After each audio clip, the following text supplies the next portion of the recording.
Chapter 161, Riot Doctor. Drake forced his breathing to slow in the cramped secret room. The walls were inset with an array of instruments and panels, their faint lights offering a thin thread of comfort. Still, comfort was only a word. Anxiety churned in his chest. He had left the office without any communication gear. Cut off, he had no idea what was happening outside. Hiding here was no longer an answer. He stood and let his hand hover over the control for the secret door, hesitating. Just as he steeled himself to step out, a concussion hit him so hard it rattled his teeth. The alloy door shuddered, as if something monstrous beyond it was hammering at the other side. Dr. Drake's pulse spiked, and a cold dread crawled up his spine. He held his breath and watched the door groan.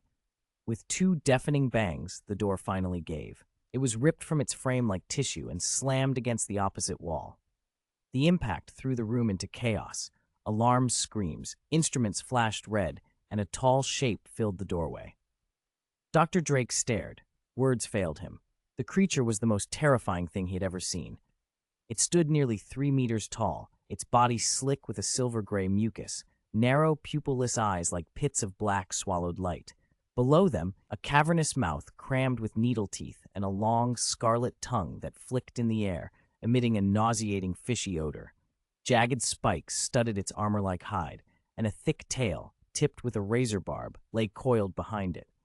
The sight of that tail was enough to convince him it could slice through steel with a single flick. A terrifying thought flashed through Drake's mind. The symbiote, had it taken over an alien? 2 predators fused into one killing machine? The creature lowed, the sound rolled through the room and set his teeth on edge. Before he could react, the monster's arm extended. From the slick of its forearm, writhing tentacles erupted, seized him, and dragged him forward. They wrapped around his throat and lifted him off his feet. Close enough now to see the thing's mouth gape wide, Drake fought nausea as its tongue swept inches from his face. "No, please, don't kill me. I can help you. I can help, I swear," he gasped. Then its tentacles plunged into his skull. A cold, powerful voice filled his mind, not spoken aloud but forced into his head. "Human, I am the leader of the symbiote. I am Riot. Where are my subordinates?" Far above, an elevator carried Uncle Ben and Jessica to the top floor, where Drake's office was supposed to be. The metal box hummed and smelled faintly of ozone. The steel reflected their tense faces. The ride had been eerily silent, except for the soft jingle of Jessica's fingers tapping the rail. Every floor they passed showed the same grim scene. No survivors, only headless corpses left in unnatural, brutal poses. Whatever had come through the building had been catastrophic. "Spider-Man," Jessica said under her breath as the elevator neared the top. "Did you hear that?" "Hear what?" Uncle Ben replied. "That crash. It sounded like it came from the top." He didn't need to answer. The doors slid open, and both of them stepped out, then froze. A mountain of silver-gray flesh filled the corridor. The creature's skin gleamed cold and metallic under the lights. It moved like a mobile fortress. And beside it stood Dr. Drake, pale and trembling. For a second time, the air seemed to stop. Drake's eyes darted to the briefcase in Uncle Ben's hand. He pointed at it with manic triumph. "Riot, your men are in that case." Riot's head tilted. The creature's voice was low, a rasp of malice.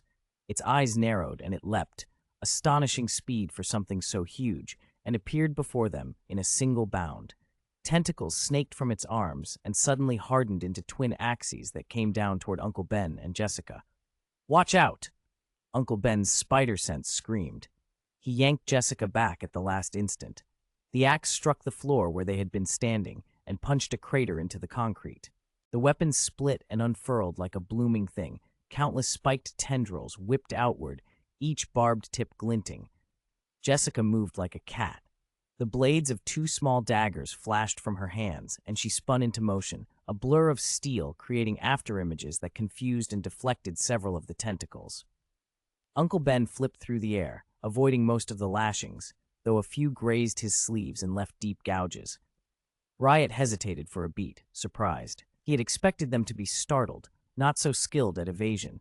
Killing them had never been the goal. Beneath the writhing mass of tentacles, another appendage uncoiled, the thick tail. With unbelievable speed, it wrapped around the briefcase and tugged. "Not on my watch," Uncle Ben snapped, shooting a web from his wrist. The sticky strand latched onto the case and lashed it back. Riot reared, fury cutting through the air like ice. Its enormous mouth split open as if to roar, but Uncle Ben planted his feet and balanced himself, gripping the other end of the web with all his strength. "Let go," he hissed, meeting the impossible eyes of the thing that called itself Riot. "You won't get it." Silence fell, brief and brittle, before the creature retaliated. The struggle over the briefcase was far from over.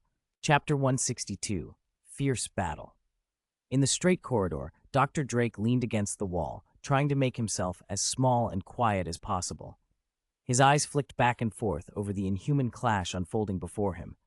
His heart hammered and sweat beaded on his brow, but he dared not make a sound.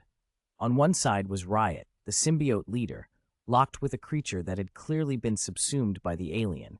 It had suppressed the alien's homicidal will and now dominated the fight. There was a gleam of madness and bloodlust in Riot's eyes. Absolute confidence, absolute power. With the alien as host, Riot's strength was catastrophic. Every blow it threw felt like the force to destroy the world. But the two heroes facing it were no ordinary people. Drake watched them closely, inwardly calculating. He wanted both sides to be bloodied, enough chaos that he could move in at the right moment and profit. He hated being manipulated, and he was looking for the perfect opening. Right now, Riot had one hand wrapped around the case that held the symbiote, while Uncle Ben's webs clung to it from the other side. They were tugging the case between them. Even without Riot's full power, the alien had formidable strength. With Riot's augmentation, it easily overmatched Uncle Ben. Ben strained with everything he had, but the case crept, inexorably, toward Riot. His feet slid toward the edge of the collapsing floor. "It's entertaining, but not nearly enough," Riot sneered, laughter echoing down the corridor. "Wild, bloodthirsty. You're all going to hell! Ha ha!" With a monstrous lurch, Riot launched himself. His huge body moved with a speed that belied its size. Jessica had never seen anything move like it. He ran up the wall and reappeared above Uncle Ben, clasping his arms and morphing them into a sledgehammer the size of a boulder. He brought it down with the force of a mountain. Uncle Ben's spider sense screamed. He abandoned the case, firing off a web and twisting out of the way at the last possible instant. Boom. The corridor floor couldn't take it. The impact blew a massive hole through the slabs, throwing dust and debris into the air. Riot lashed his tail toward the case, intent on ripping it free, when dozens of strands of spider silk shot from the smoke and snagged him, hands, feet, torso, tail, binding him to the wall. He thrashed. The webs creaked and groaned, stretched nearly to snapping. Rage and disbelief flashed across his features. He could not stand being restrained. Ben's hand sparked with blue light. High-voltage current poured along the web lines and into Riot's body, enough to stun an elephant. Electricity arced and danced over the symbiote's skin, sending sparks flying. The silver-gray mucus that clung to the alien split into hundreds of tendrils, revealing the creature within. It howled in pain, a sound that trembled through the ruined corridor. "Black cat!" Uncle Ben barked. "On it," Jessica answered. They had been partners too long for words to matter. Their coordination was instinct. Her gaze zeroed on the creature.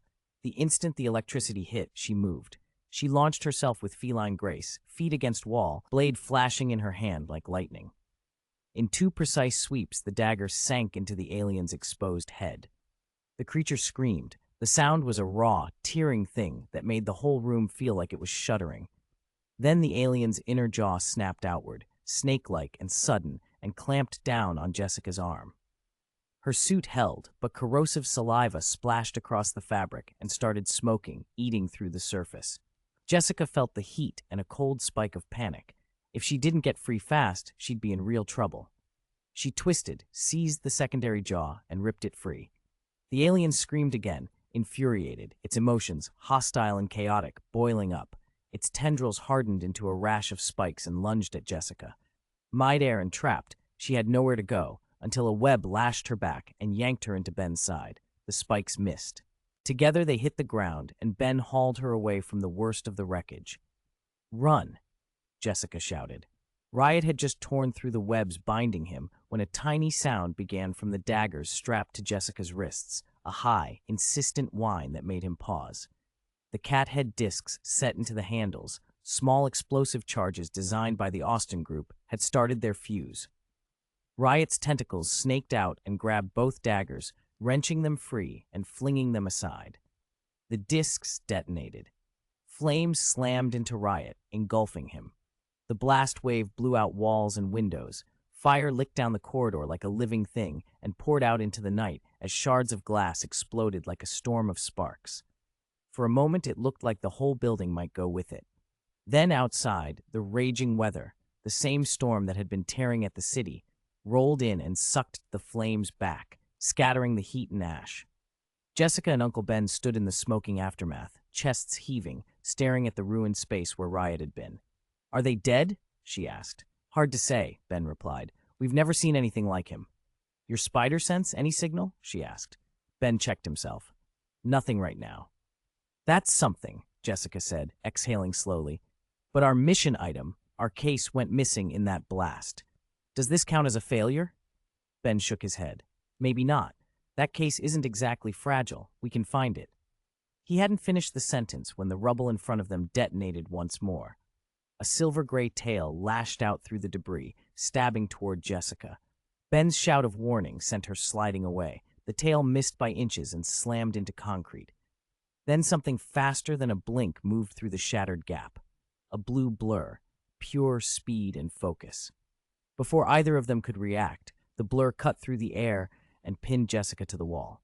A spike, frozen in the motion, had driven into her and fixed her there, the force nailing her shoulder and back to the plaster.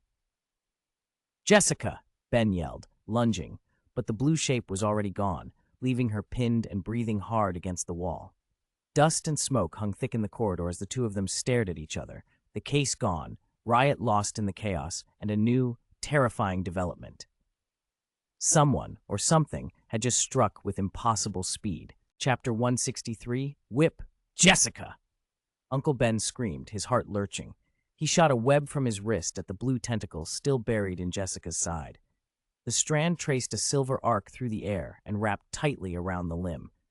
Sensing the web's strength, the tentacle withdrew, tearing free with a wet, sickening sound. A gush of blood stained the gravel crimson into the air with the metallic tang of iron. Uncle Ben ignored the wreathing appendage. He rolled and lunged to catch Jessica before she hit the ground, folding his arms around her shoulders. Her body trembled against him, and her breathing came in quick, shallow gasps. "Are you okay, Jessica?" His voice was taut with panic. She ground her teeth and forced out a reply. "I'm okay for now. It didn't hit any vital organs." Her face was pale, cold sweat soaking her hairline, but her eyes were steady. She wouldn't let him see how much she was hurting. "That's good." Uncle Ben breathed, though the worry didn't leave his features. He grabbed the webbing still clinging to the torn flesh and used it like a bandage, wrapping the wound to staunch the bleeding. The ground trembled like the approach of something enormous. Rubble shifted, and two towering figures pushed themselves free from the pile of broken concrete. One was Riot, worse for wear. The silver-gray mass that usually cloaked its host was ragged and thin. A blast had thrown it off-center. The host beneath was horrifically injured, half of the skull blown away, green blood leaking and hissing where it hit the gravel, eating away the rock. Beside Riot stood another symbiote, dark blue, slimmer, with narrow white eyes like Riot's. Long, whip-like tendrils sprouted from its body and writhed independently. One of those tendrils had been the thing that pierced Jessica. The whip had withdrawn, and now the creature slurped at the blood on it like a snake, tongue licking in evident delight. Delicious," it purred, voice low and rough with relish. "I like this one, much better than my last host. Can I change hosts, Riot?" Riot bristled at the suggestion, but said nothing immediately. The two creatures were of the same species and rivals as much as comrades.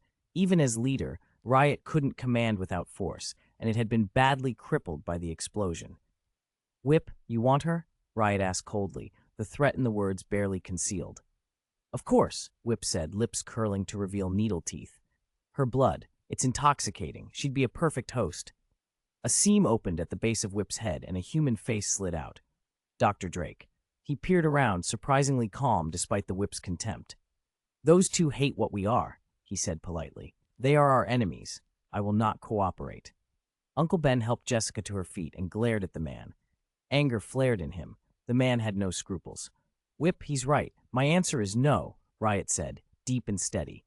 If you don't want Drake, Riot added, turning to the other symbiote, give him to Howl. I doubt he'll be picky.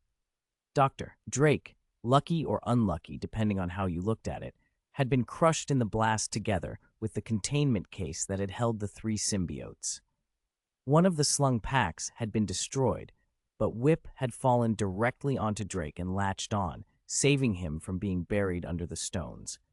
The yellow symbiote, Howl, and the black symbiote, Venom, had been tossed a little farther and buried under the rubble. Whip and Riot regarded each other for a long heartbeat. Whip, thin and drained, finally gave in. It had been confined and starved too long. Its strength couldn't measure up to Riot's now. Better to obey than die. Fine, you're the leader, Whip said, spreading its hands. Its eyes pinched with greed as it looked at Uncle Ben and Jessica. But I'm hungry. Can I at least feed? Riot, still reeling from the explosion and uncertain whether Jessica or Uncle Ben still had explosives on them, shook its head. No, it said bluntly. There are other ways to feed that won't risk everything. Whip sneered, but was not a fool. Through Dr. Drake's memories, now open to the symbiote, it knew the humans were dangerous. It had seen the carnage they could cause. Even Riot had taken heavy losses because of them. Take Howl with you and leave, Riot ordered finally, disappointment in its tone. No, we can't just leave them like this, Dr. Drake protested, the human part of him suddenly urgent. We must eliminate them. If they live, they'll tell people about us. It would ruin our plans. Riot's jaw flexed. It lowered its head and snapped a row of fangs at the human. Drake, don't boss me around. Even if they do tell, it doesn't matter. Bring all our kind to Earth, and this planet will be our paradise. Whip, keep your host under control, Riot commanded. Understood, Chief, Whip replied, but its voice carried something else when it spoke directly into Drake's mind, a rasping, intimate whisper that made the man's skin go cold. You think we're arrogant, Drake? You don't know how powerful we are. When our army arrives on Earth, you'll see. Dr. Drake broke into a cold sweat. The realization hit him like a physical blow. These things could access his thoughts. Whip rolled its tendrils, bored. They probed the ruins and quickly found the yellow and black symbiotes. With a contemptuous chuckle, it hooked Howl free and jerked Venom loose as if flicking a piece of trash. Ha! Strong life force, Venom, but useless. Be gone, Whip sneered, flinging the black mass out through a broken window. It vanished into the storm beyond. Riot paid the discarded Venom no heed. In its mind, and in the minds of many symbiotes, Venom was an inferior, expendable thing, not worth the association. Let's go. We have more to do, Riot said. As you say, Whip replied. The two turned and walked away, the dark things stretching across the rubble like living shadows. Uncle Ben and Jessica were left standing in the silence, the bandage of web blackening where it clung to tattered flesh, watching their enemies disappear into the rain. End of chapter. Uncle Ben stood frozen for a beat, torn. Riot and Whip had vanished down the corridor, swallowed by the storm and the chaos beyond. Part of him wanted to chase after them. No one knew how many people in this building those rioters had already killed. If they escaped, more lives would be at risk. But another part of him was rooted by Jessica's voice. Spider-Man, go, she said over the wind. Don't worry about me. I'll be fine. As long as you try to keep them pinned, I'll be okay. Ben waited, then nodded. All right, I'll hold them as long as I can. Call for backup. We can't let them leave this island while this storm's going on. Good, Jessica breathed. Be careful. He ruffled her hair and turned away. Jessica watched his back go, closed her eyes, and slid down to the wall. She dug out her communicator, focused on a call to Norman, and started describing everything that had just happened. How Spider-Man had gone after the rioters, how she needed to rest a little before she could move again. Don't try to show off, Norman told her. Spider-Man will be fine. There's a high-energy nutrient in your suit's tactical pack. Drink it. It'll speed your recovery. Okay, she said. She ended the call and immediately felt something creepy and wrong, a cold, invasive sensation seeping along her skin. Her eyes snapped open. Outside the broken window, something black had clinging to the sill while the storm howled, a tendril that had been flung clear earlier and then held fast. When the rioters left, The tendril, Venom, had fought back against the wind, hauled itself into the room through the shattered glass, and crawled toward the only person still there. It needed a host. Symbiotes ran on hosts' energy. Without one, they wasted away. Survival instincts drove it forward. Jessica didn't notice it. She was still talking, still building sentences when the first thin strand wound itself across the back of her neck. Down the hall, in a service closet she'd been using as a hideout, Lisa watched with wide, terrified eyes. She had meant to ask Uncle Ben and Jessica if they needed anything. Water, a first aid kit, but she'd opened the door to a horror instead, a monstrous thing feasting on a corpse. She'd slammed the closet shut, hands over her mouth, too frightened even to breathe. All she had was a hope that the two superheroes knew what they were doing, but she didn't have their contact numbers. Of course, she should have taken them when she had the chance, she thought miserably. She stayed holed up until the silence ate at her nerves. Only when she convinced herself that staying hidden was worse than trying to reach help did she slip out. She kicked off her heels, crept to the door, checked the peephole, eased the handle, and then bolted out. Two monsters blocked the corridor. Lisa froze, forcing a crooked smile. Please, please don't hurt me. The creature called Whip grinned with a mouthful of too many teeth and uncoiled a long, mucus-slick lash. Of course, ma'am, it cooed, provided you become our partner. Become your partner? Lisa repeated, confused and terrified. The blue slime around one of them receded like a tide and left a human shape etched in its wake, a man named Drake, smirking with a strange, hungry expression. Relax your body, he said, voice syrup smooth and calm, as if it were the kindest thing in the world. Lisa opened her mouth to scream, but before a sound came out, the whip cracked with impatient malice. Its tip snapped against her like a lash, and the slime surged, slithering over her face. She screamed once, then everything went wrong, and cold and wrong. By the time Uncle Ben reached the corridor, he was already a step behind where he wanted to be. He fired a web at the rioters, trying to slow them. Riot's eyes narrowed. It spewed a glob of corrosive saliva that ate through the webbing in seconds. It flashed a feral smile at Ben. I didn't want to end you this quick, it snarled, but you came to die. Riot charged like an armored tank, limbs mutating into jagged blades. Its long tail lashed, a wrecking tool behind the main assault. Ben's spider sense shrilled. He moved like lightning, dodging, weaving, turning the corridor into a blur of motion. Riot's sword arms slammed into the wall with crescendos of cracking plaster. The whole place shook in their fight. Ben looked small next to Riot's hulking form, his thin frame dodging a never-ending barrage. Lightning flashed along his fingers as he landed electric shocks, each one slowing the creature's furious tempo. Behind him, the whip's yellow slime dripped off Lisa's face as she lay half-conscious on the floor. Her voice, hollow and wrong, came out of her mouth. No, hungry. This host is too weak. The thing inside her recoiled in disgust, and Drake shrugged, unmoved. Looks like she's no use. Leave her. Whip frowned toward the fight as if annoyed by the delay. With a hiss, it lashed its long, barbed whip toward Ben, the weapon whistling through the air like a poison snake. Ben's spider sense screamed. He grabbed several strands of webbing and looped them around each end of the whip, twisting them together into a tight ball. He yanked, and the whip staggered, but it snapped and flexed like an angry thing, trying to tear itself free.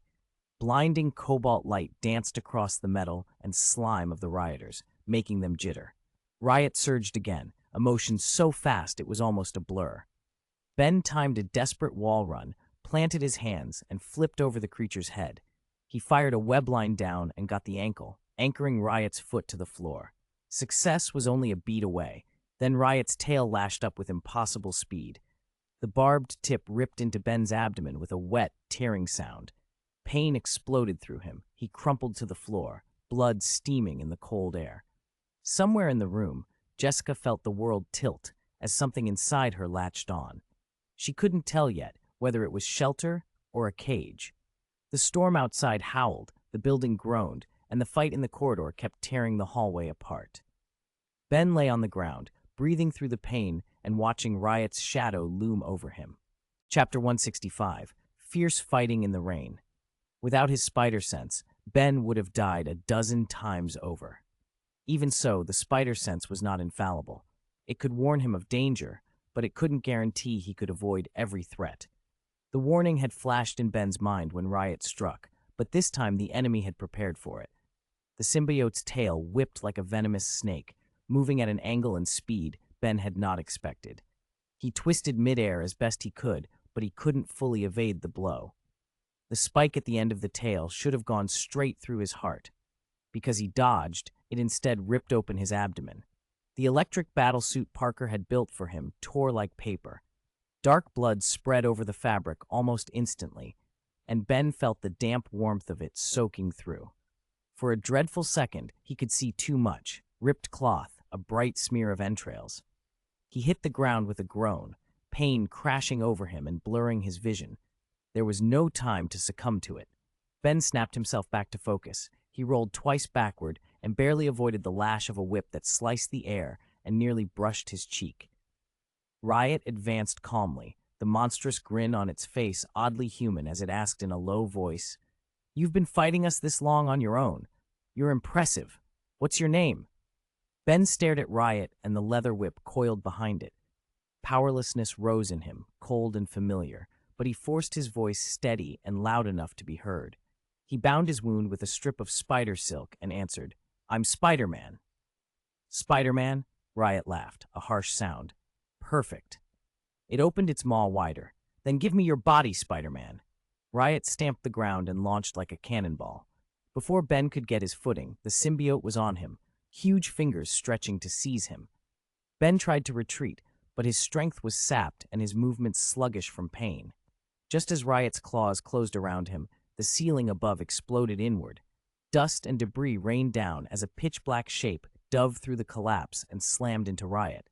The larger symbiote pinned Riot to the ground and began pummeling it. "Venom?" the whip blurted, incredulous. It had thought Venom discarded, and yet here the black monster landed with a host. Surprised, Whip lashed out, but a web shot up and tangled the whip like a living snare. Ben hauled himself to his feet and, rasping, said through clenched teeth, "I'm your opponent." He sounded far braver than he felt. Hunger and dizziness gnawed at him. He had little left to give. With Ben taking care of Whip for the moment, no one could interfere with the clash between Riot and Venom. Riot, dazed and furious from the sudden beating, snapped. As a leader among symbiotes, being struck by what it considered a loser was intolerable. "Venom," it snarled, sending razor spikes erupting from its body. Venom took the brunt of the assault and let out a savage scream. Summoning every ounce of strength, Venom lashed out with a massive fist and smashed Riot so hard it tore through a solid wall. Riot went flying. Venom shot out of the building into the rain. Outside, the wind howled and sheets of rain pelted the city. Venom's figure blurred in the downpour, but Riot refused to let it escape. It transformed arms into a long blade and a meteor hammer and leapt after Venom, swinging both weapons in brutal arcs. Venom danced in the rain with uncanny agility, dodging blow after blow. Lightning cracked across the sky and thunder rolled like applause. The storm lent its fury to the fight. The two monstrous figures tore through the street, black symbiote fluid splattering mud and rain. Each strike carved deep gouges into the pavement. Every collision made nearby trees and buildings shudder and collapse. Riot's massive sword flashed coldly through the water-sheened air, intent on cleaving everything before it. Venom moved like a dark specter, sometimes striking back, sometimes evading, and each motion was grotesquely elegant. At a sudden, furious moment, Riot's huge hands clamped around Venom's head like pincers and ripped. The torn symbiote peeled away, revealing Jessica's face beneath, wet and furious. "Really, it's you," Riot spat, voice thick with contempt. "Your host is everything you are. Without her, you're nothing." Jessica's expression hardened. She shoved a hand against the alien mass and snapped back. "Don't insult me, just fight."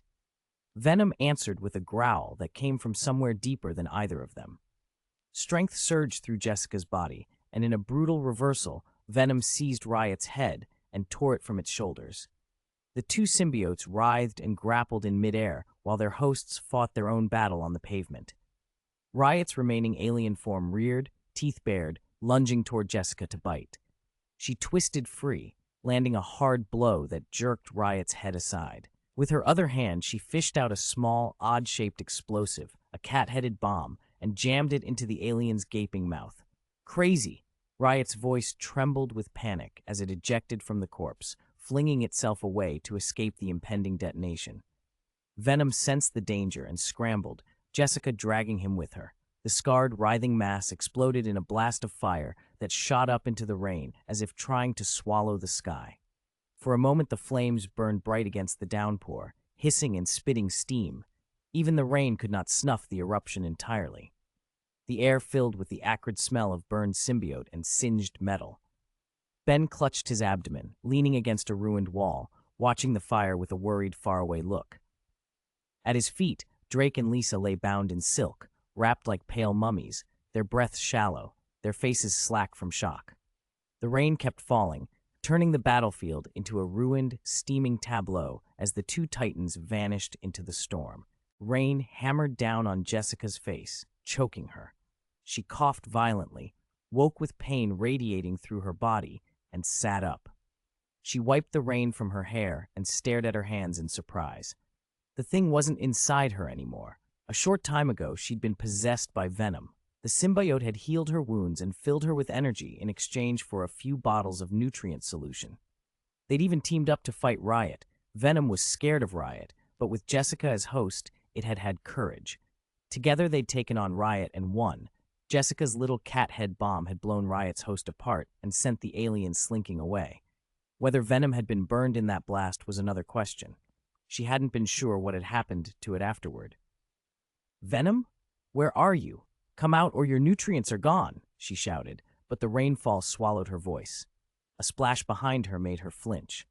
A slow, viscous smear of black slipped past her shoulder and fell back into the puddle. The slime coalesced into a bulbous, misshapen head that peered up at her and growled, confused. "Why are you hiding?" "I thought you were an enemy when you attacked me from behind," Jessica said, arms folded. "Can you blame me?" Venom considered that and leapt toward her, the ugly, dripping thing charging.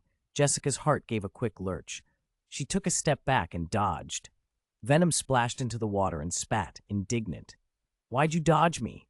You hate me?" "No, it's not that." Jessica squeezed her eyes shut. She had only known Venom a short time, but she could see a gentleness under the monstrous face. Still, she hated the idea of that sticky black stuff inside her. It went against everything about her, her independence, her dignity. She tried to make that clear, but Venom only blinked. "Look, we're not a good match. You're a good being, but you deserve a better host than me." "You really do hate me," Venom said. "Don't forget who saved you when you were dying. Who helped your friend. Now you say we're inappropriate?" "Hey, without me, you wouldn't have been healed either," Jessica shot back. Venom deflated into a puddle and slithered away, crestfallen. Jessica crossed her arms and put on a stern face. "2 bottles of nutrients," she called after it. Raindrops ticked on the surface of the water. Venom surfaced again, blinking. "2 bottles?" "Yes. If you come with me, I'll give you 2 bottles and help you find a better host." Venom pretended to think, then tried to bargain. 3 bottles. Jessica hesitated only a second. "Fine. 3. 3 bottles in exchange for a powerful ally was an easy deal." Venom brightened like a dog wagging its tail and followed her back toward the building.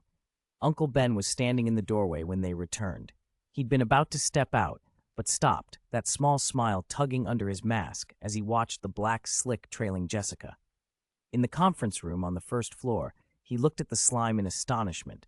"You want me to be its host?" he asked. Jessica nodded. "Yes. Venom looks gross, but it heals. Look, my wound's closed." Ben hesitated. "That was minor. I could rest and they'd heal.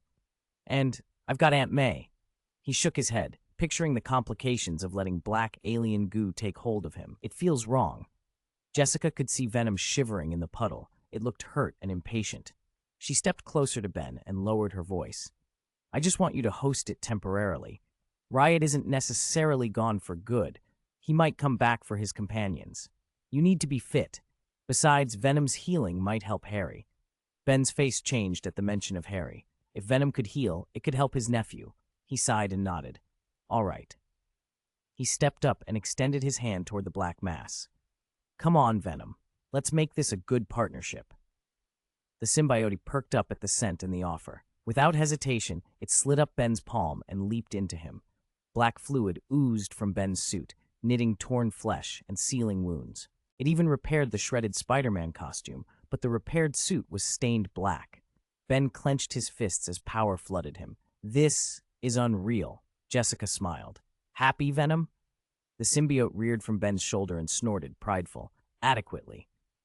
They all laughed weakly, the tension easing. Then, from somewhere deeper in the building, the body of a security guard convulsed. A long, writhing thing tore through his chest and crawled free, letting out a low, furious roar. Chapter 167, Farewell. The morgue felt like a room that time had forgotten, cold, still, and bitterly quiet. Steve stood over the slab and stared at Coulson's pale face, every line familiar now frozen into an expression that would never warm again. A memory rose unbidden, their first meeting, a few days ago, Coulson's shy, reverent smile as he told Steve he was a fan. That smile had become an eternal thing now, like a mirror shattered into fragments that cut straight through Steve's chest. He had seen death on a battlefield and learned to steel himself, but that knowledge did little to blunt the pain or the regret. Each loss felt like a blade. He drew a slow breath, forcing calm into his voice as he gently eased Coulson's body into a body bag. When he zipped it closed, he almost imagined hearing the voice that would never speak again, saying goodbye, and the ache in his ribs tightened. Black bags lay in neat rows, identical and mute. Behind everyone was a life and people left behind. Steve's eyes scanned them, and a hollow helplessness unfurled inside him. He was captain. He had led men into war, but against death, he felt small and ineffective. Outside the morgue, cold air bit at his cheeks. In a shadowed corner, Eddie sat huddled, arms wrapped around his knees, gaunt and hollow-eyed. Steve slipped down beside him and whispered, "Come on, let's take them home." Eddie lifted his head slowly. His eyes were rimmed with red. His voice came out raw. "Captain, will more people die because of this?" Steve hesitated, the weight of it heavy in his gaze. "Yes, maybe I'll be the next one, but if we can save more people, it's worth it." Eddie's face contorted with grief and fury. "I'd rather those bastards die," he snapped. Then, as if settling something in himself, he rose unsteadily, resolve setting his features. "I'm staying. I won't stop until I've killed every one of them." Steve could see the pain and the anger driving him. He knew Eddie had lost more than friends. He'd lost a future he'd hoped for. "Eddie, I know you're hurting." "No," Eddie said, colder now. "I'm focused. You remember that issue I told you about? I have a lead, and I need to stay and finish it. If I don't, I'll be buried next to Coulson." Steve sat with the choice for a moment, turning it over. Finally, he nodded. "Okay, I'll talk to Fury." "Thanks." Eddie's voice wavered a little. "I'll put together everything I've got on the Chaos Cult and send it straight to the director. Tell him not to rush us." "Be careful," Steve said, the concern plain on his face. "You too." Eddie stepped forward and hugged him fiercely. "Watch out for that guy. I hope when we meet again, you're still you." A soft, contemptuous snort echoed in Steve's mind. The Holy Lord, housed within his consciousness, voice like dry gravel. Steve ignored it and met Eddie's eyes. "I will." They broke apart, and Steve watched Eddie go, wishing he could promise peace. The Holy Lord's voice, colder this time, cut through the silence of his thoughts. "Humph, don't be naive. This war won't end unless the world is destroyed or you humans are gone." Steve frowned. He knew that voice intimately, the once mighty being now lodged in his mind. "Not always," he said, lifting his chin. "Humans aren't that easy to beat. Even if the gods want us gone, we'll fight them." The Holy Lord was openly mocking. "You should wait until you've wiped out all of his followers before you brag." "I will," Steve replied. His jaw tightened, his fists clenched until the knuckles stood out white. The vow was for the Holy Lord and for himself. A thought came to him then, urgent and practical. "Holy Lord, can you teach me magic? I have to get stronger to protect people." There was a trace of disdain in the reply. "Magic takes talent. You look like a strong, simple man, muscles, not aptitude. Instead of wasting your time on spells, help me regain what was taken from me." Steve pushed. "What power do you have?" "I once held the power to destroy worlds," the voice said. "I lost a war with the immortals. They stripped that power from me and sealed it into 12 zodiac talismans. If I can find them, I can become what I was." "The 12 zodiac talismans?" Steve echoed. "How do we find them?" "It's simple in theory. I can sense them when I'm nearby. The seals that bind them are weakening. Soon their power will show itself. Steve's mind raced. The world was vast. Hunting down 12 artifacts would be a monumental task, but he had no better option. If the Holy Lord's power could be restored and turned to protect people, it was worth the risk. He had already decided. All right, he murmured to himself, hardening his resolve. I'll find them. Shaking off the heaviness, he walked toward Agent Sharon, who had been waiting. Let's go home. Okay, she replied. Far across the Pacific, off a coast of a land of cherry blossoms, in Fukushima Prefecture, a different kind of cold and stillness settled over a nuclear power plant that had been failing with increasing frequency. Nobody could explain the malfunctions. Beneath the plant, curled like some sleeping mountain, a giant lizard more than 50 meters long lay coiled. Its jagged dorsal plates pulsed with an eerie blue light in time with its breathing. A cloaked figure slipped down beside it, voice low and amused. "Haha, you want to kill gods, do you? Then let them taste despair first. Wake up, Godzilla. You've been sleeping long enough. Isn't it time to move?" At his words, the monster's eyes snapped open. Vertical orange pupils flared with a savage hunger. For the people of Sakura Country, tonight promised no sleep. Chapter 168, Godzilla. Daisho Iwata worked the night shift at the Fukushima nuclear power plant. He was 35, single, had no wife or children, and the night shift had become his routine. He didn't mind it. There were seldom supervisors around after dark, which meant he could slack off a little, pull out his phone in a quiet corner, and watch videos of his favorite idols. Those small comforts were the brightest parts of his life. That night, the moon hung high, and the stars were sparse. Wind howled through the turbine buildings. After finishing his round, Iwata settled in a tucked-away alcove, phone in hand, smiling at the idol's cheerful face on the screen. Then the ground tore itself apart beneath him. The tremor hit like a blow. Iwata's whole body lurched, the world tilted. He staggered and fell, his phone skittering from his hand. The screen still showed the idol dancing, but his mind went blank with a single thought. Earthquake? Working at a nuclear plant had taught him the weight of that question. Earthquakes were warnings, sometimes plain preludes to disaster. Instinct took over. He hauled himself up and stumbled toward an open space, trying to put distance between himself and the reactors. And then the nightmare revealed itself. Buildings of the plant crumpled like paper. Fire licked everything, painting the night in orange and heat. Through the flames, a colossal shape emerged, taller than 10 stories, a monstrous lizard the size of a building. It walked upright on thick hind legs, its forelimbs short and useless like a tyrannosaur's. Its hide was knobby and rock-hard, every step a small earthquake. Fear pressed so hard in Iwata's chest, he thought his heart would burst. He had seen monsters in movies, but nothing like this. Each footfall shook the earth as if the planet itself trembled beneath it. The creature swept its massive tail in a devastating arc, tearing everything apart. A shockwave slammed into Iwata and knocked him down. His ears rang. Still, he forced himself to his feet and ran, each step a frantic bid against death. A shadow fell over him. Iwata turned and saw the last thing he would have expected to see outside a nuclear plant. A single foot, the size of a small building, descending. The monster didn't hesitate or pause. It crushed the ground as casually as a child stomping an insect. It was clear what the creature sought. For months, the reactors had been exhaling invisible waste, a luring radioactive scent. The monster, huge, hungry, restless, was drawn to it. Its belly was a cavern. It moved with a single purpose.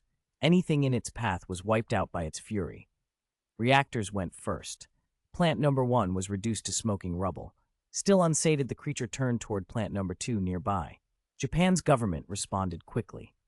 As the monster advanced on the second reactor, fighter jets screamed in, launching a barrage of missiles. Explosions flared against the beast's hide, sending sparks and fire into the sky. The missiles did not stop it, they only aggravated it. A flash of irritation crossed the creature's face. A blue glow ignited along the plates of its tail and raced up the dorsal spines to the base of its neck. The glow intensified until the creature's back pulsed with an eerie, brilliant blue. Then, with a series of rising thuds, it opened its jaws. A column of searing blue energy lanced into the night. The jets were caught in the beam, turned to blazing trails of light and debris, fireworks against the dark. The beast raised its head and roared, a triumphant, almost joyful sound.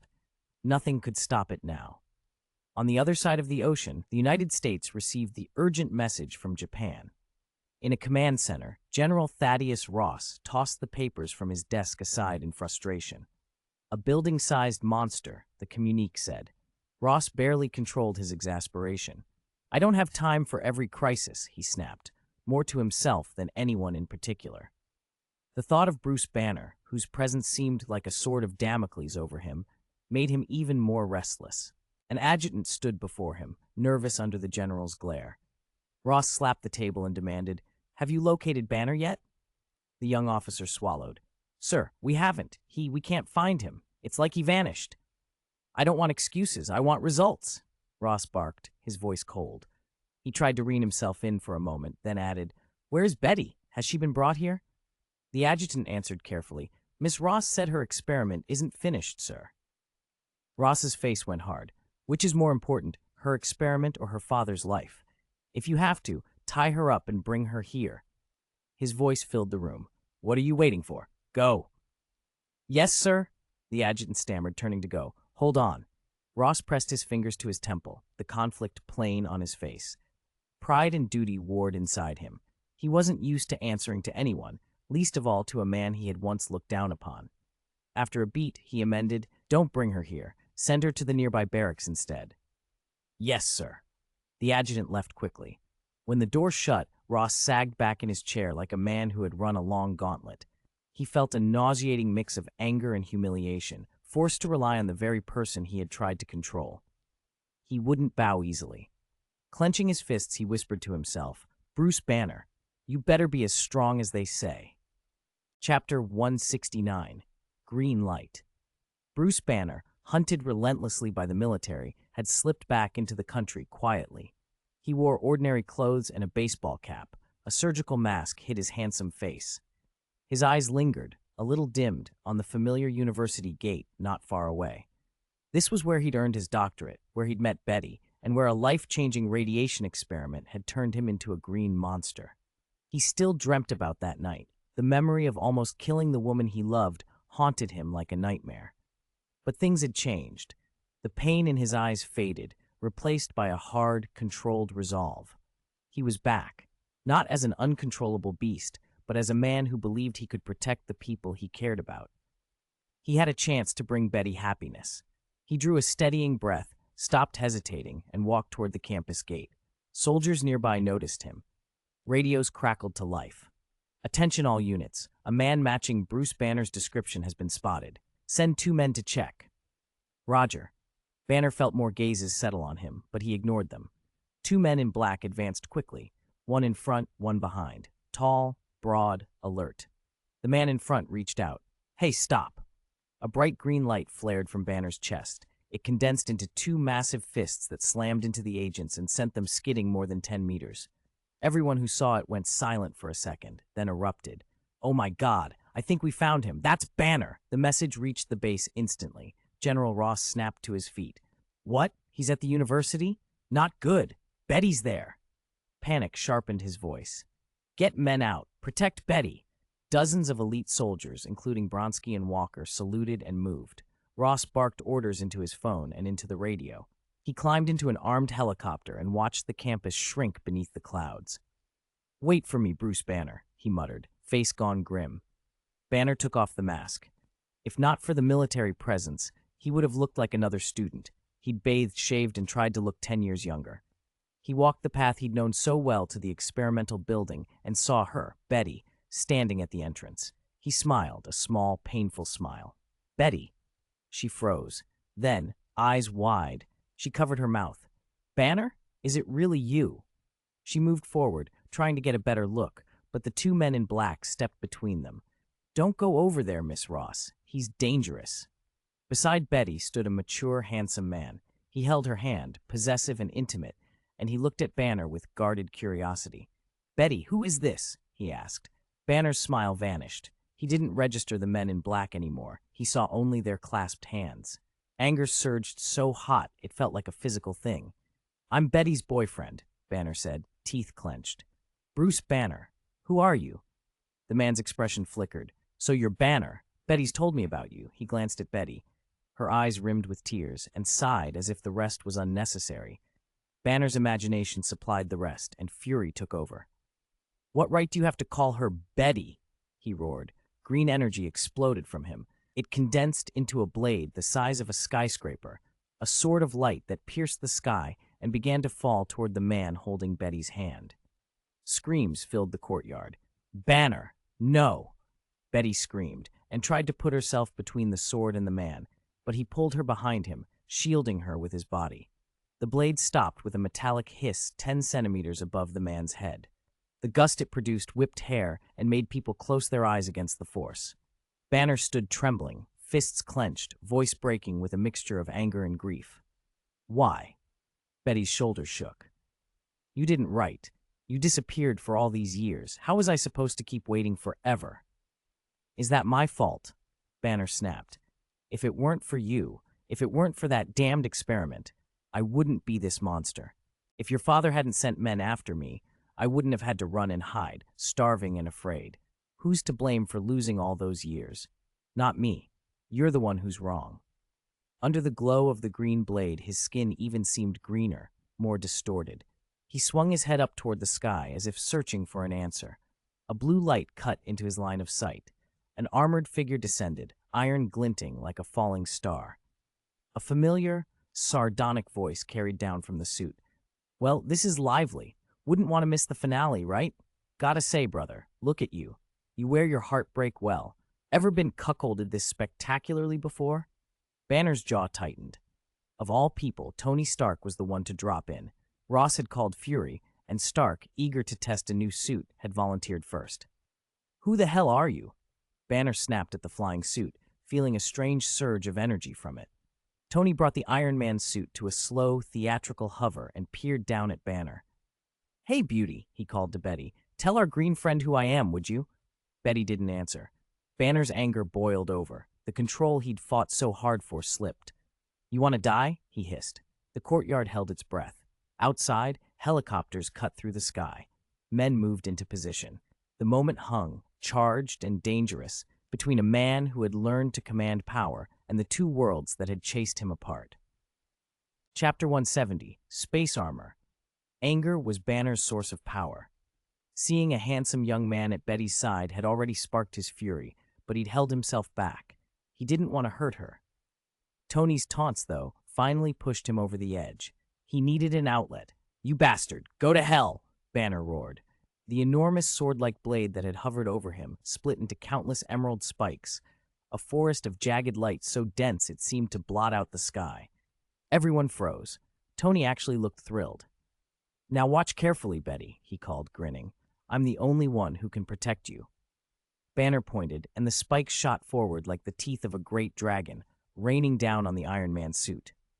Tony's armor split open along the back. Steel plates fanned out like petals, and at their tips a blinding blue light flared. Beams lanced out, and when they met the green spikes, there was no explosive crack. Both energies simply canceled each other out and vanished. There were too many spikes.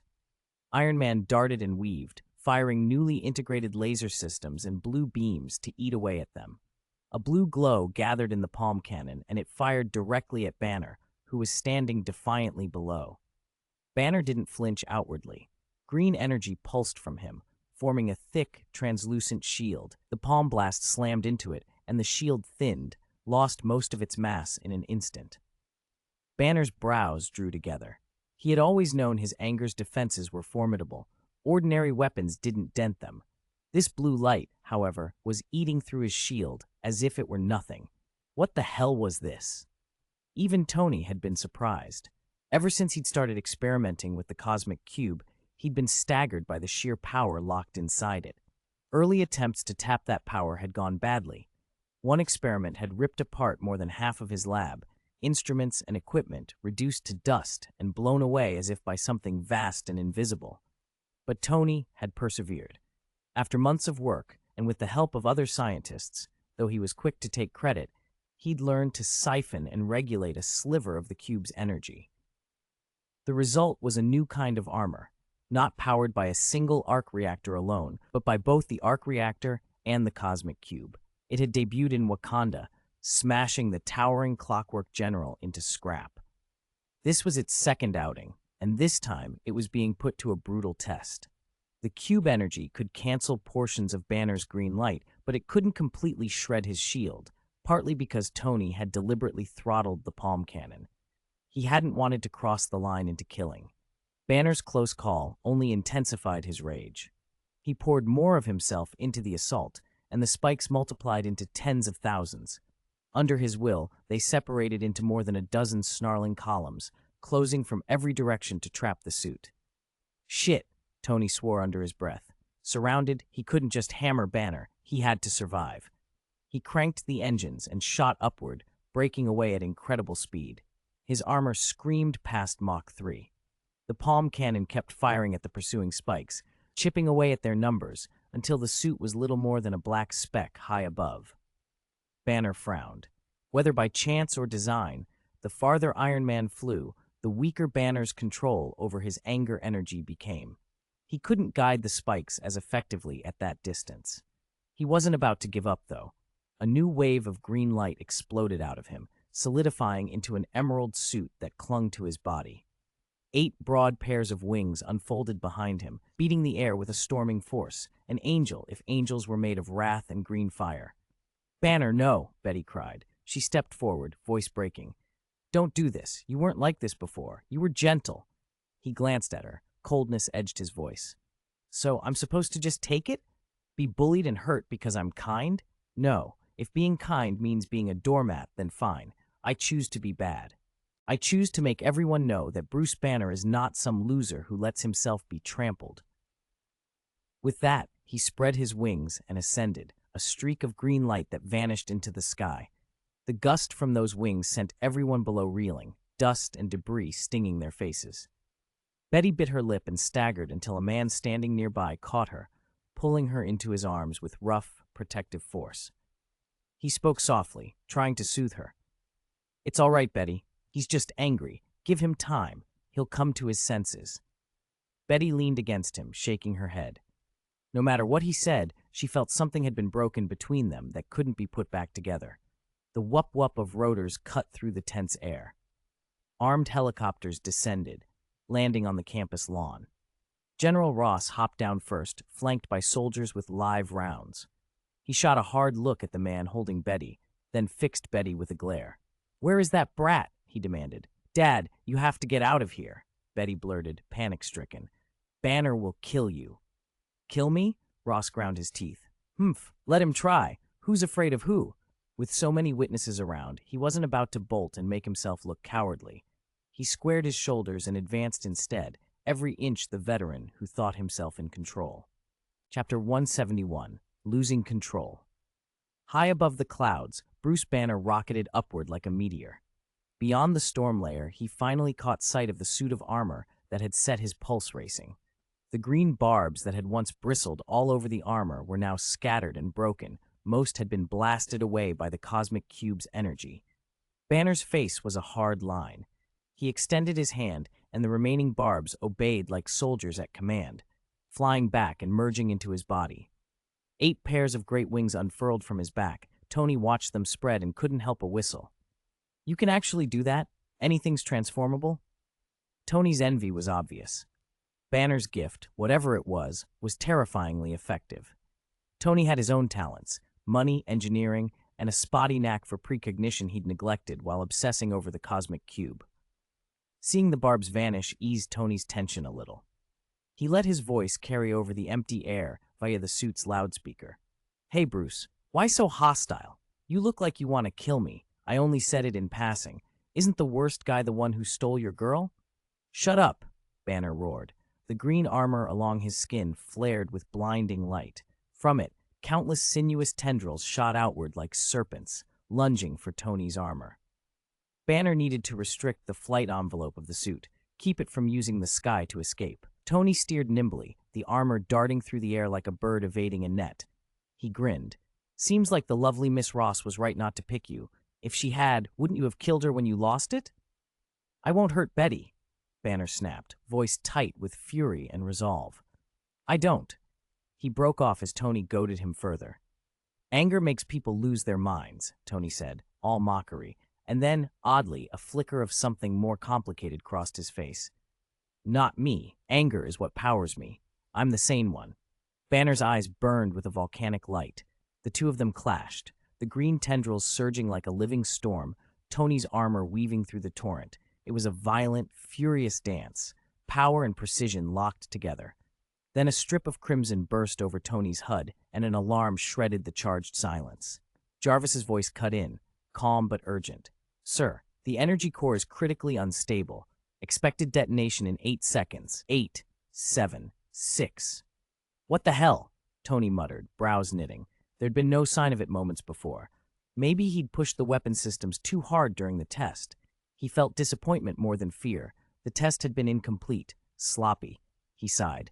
Forget it. Time to leave. His lips twitched, and with a sudden eccentricity, he stopped the suit's retreat and turned toward Banner. One last surprise. Shouldn't kill him, right? Banner watched the armor come back at him, expression unreadable. The tendrils lashed out, binding the suit into a crushing cocoon, squeezing as if to crush it into scrap. Tony's eyes went briefly distant with regret. Jarvis's countdown droned on. 2, 1, 0. The moment the clock hit 0, the energy core embedded in the chest of the suit ruptured. The contained cosmic cube energy exploded outward in a blinding eruption. The tightly wrapped ball burst apart, and a wave of flame poured out, flame tinged with an unmistakable blue light. Wherever that blue fire washed, Banner's green tendrils vanished as if dissolved. The light lunged straight at Banner. He reacted on instinct. His wings beat, and he leapt diagonally upward. A shield, 3 times thicker than before, materialized in front of him. The blue light struck it like a flood and began to eat into it, melting the barrier as if it were ice under a spring sun. Banner poured his strength into the shield, pushing with both hands. Green energy streamed from his palms, and the failing barrier solidified again. For 2 or 3 heart-stopping seconds they held. Then Banner got out of the blue wave's reach. He landed, chest heaving, and let out a long, shakily controlled breath. The white-hot rage that had driven him ebbed away, replaced by stunned bewilderment. "What is that blue light?" he muttered, staring at the few fragments of the armor tumbling away. The suit's destruction had been spectacular, too spectacular. Given Tony's personality, Banner thought he wouldn't accept dying like that. Maybe he wasn't dead. But Bruce didn't linger on it. The 3 pairs of wings folded and were reabsorbed into his body. He turned and descended to the ground, eyes still glowing with residual anger. "General Ross should be here by now," he said under his breath. SHIELD headquarters, Stark's private lab, was calm. Tony peeled off his helmet with a small, satisfied beep. He'd never been inside the suit at all. He'd been running it remotely, precisely to avoid something like this. Of course, an accident still happened, exactly as he'd half expected. Tony rubbed his jaw, the movement tired and a little wry. Even after all the tweaks, integrating cosmic cube energy into a core is unstable, he said to the empty room, to Jarvis. Looks like Plan 8. The weapon system can draw from the cube, but everything else needs to run on the arc reactor. "Sir, is Director Fury still here?" Tony asked. "No, sir. Director Fury departed half an hour ago," Jarvis replied. "He moves fast," Tony said, amused and a little competitive. "Seems he's interested in Banner too. Gotta get there before someone else shows up." "Shall I suit you up? The Mark 7? Jarvis asked. "Yeah, Jarvis, put Mark 7 on me." Tony's voice was brisk with purpose. He eased into the chair and grinned, already thinking ahead. Whatever had just happened in the sky, whatever that blue light meant, he intended to be first on the scene. End of chapter. Chapter 172. Meeting. The university campus was deserted. Teachers and students had been evacuated. Empty buildings stood silent under a tense sky. Only a cordon of armed soldiers remained. Fighter jets screamed overhead, and armored engines growled in the distance, as if the whole world were holding its breath. To protect Betty, General Ross had ordered his men to take her away. He stayed behind, standing alone in the middle of the campus green, eyes heavy with a mixture of resolve and regret as he stared up at the clouds. He knew Banner would come. A sudden flash of green cut through the air. The adjutant swung a telescope up to his eye, his face draining of color as he shouted, "He's here!" Ross straightened, the years on him evident, but his posture still rigid with command. For a moment, his heart beat faster, as if he'd been transported back to a time of ideals and fierce conviction. The light descended, resolving into a young man in green armor. Banner, now calm, his rage receding and folding back into him. In human form, he looked like any other man, but the tension around him made him seem larger than life. Banner fixed his gaze on Ross. He didn't look for Betty. He didn't need to. He knew who the true cause of everything was. Soldiers and tanks blurred from his view until only Ross remained. The two men regarded each other as if weighing an invisible score. Time narrowed to the sound of their breathing. Finally, Banner's voice broke the silence, low and raw. "General Ross, even now you won't admit you were wrong." "What do you mean, wrong?" Ross snapped, every syllable hard. "Everything I've done has been for America. If the super soldier program succeeds, do you know how many soldiers we'll save?" Banner let out a bitter laugh. "So you can sacrifice me? Turn me into your laboratory subject? Lock me away for the rest of my life to be poked and prodded?" "I never said that." Ross's tone was colder now. "You've become an irrational monster. We detain you for public safety. If you cooperate, if you let us monitor you, there'd be no problem." Banner's sarcasm cut deep. "So my only choice is to obey and help you make more Hulks? Call me a failed experiment and move on? Maybe you'll find a sane Hulk next time." Ross flared. "Because of your fear of death and your indecision, the program was shelved for years. If you'd cooperated earlier, so many people wouldn't have died in the demon incident. And do you know why I opposed your being with Betty? Because you're too selfish." The words hit Banner like a physical blow. He felt something cold run down his spine. It wasn't that Ross had lied. What chilled him was that this was the truth, unvarnished.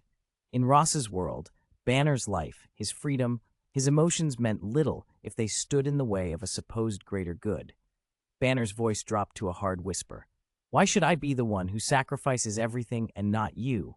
Ross snorted dismissively. "Because I'm a general and you're just a scientist."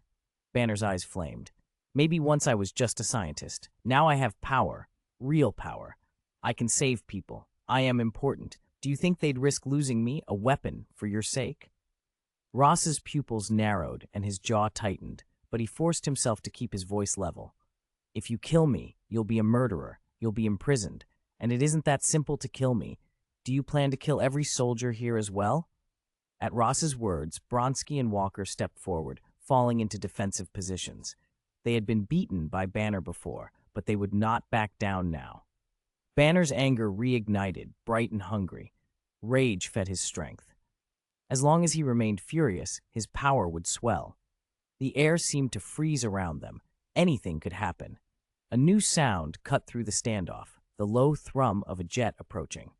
A black fighter, the likes of which none of them had seen before, touched down on the lawn and rolled to a stop. Under its shadow, Nick Fury emerged, moving with deliberate purpose. A moment later, a man in black with a hood slipped down behind him. Matt Murdock, Daredevil, recovered from his wounds. Matt's breathing was quiet and measured. His presence was so low that if he hadn't walked behind Fury, few might have even noticed him. Fury, expression grave, walked into the triangle formed by Ross and Banner, nodding curtly to the general before turning to Banner. He had dossiers, reams of intelligence. On Banner, files that described power beyond anyone's imagination. Fury's face made clear he understood the stakes. "Dr. Bruce Banner," he said, voice steady and authoritative. "I'm Nick Fury, director of S.H.I.E.L.D. My responsibility is global security." "S.H.I.E.L.D.?" Banner asked, narrowing his eyes. "So this is about removing a danger, me?" Fury shook his head. "No, quite the opposite. I want to offer you a position. Join S.H.I.E.L.D. in the Avengers. Help us keep the world stable." For a beat, everyone stood stunned.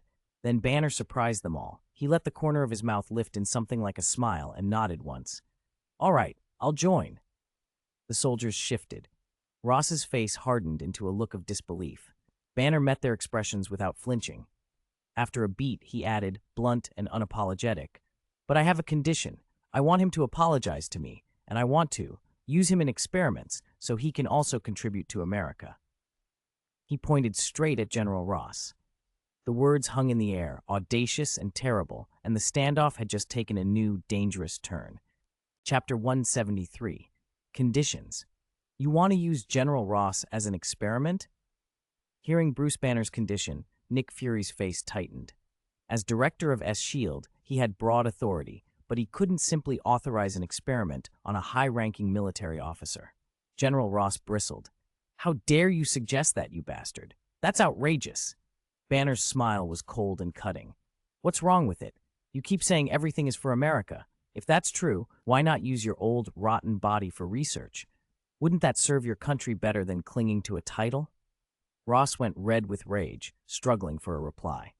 Before he could collect himself, Banner extended a finger and impossibly, a delicate green butterfly, alive with swirling angry energy, appeared, fluttering on his fingertip.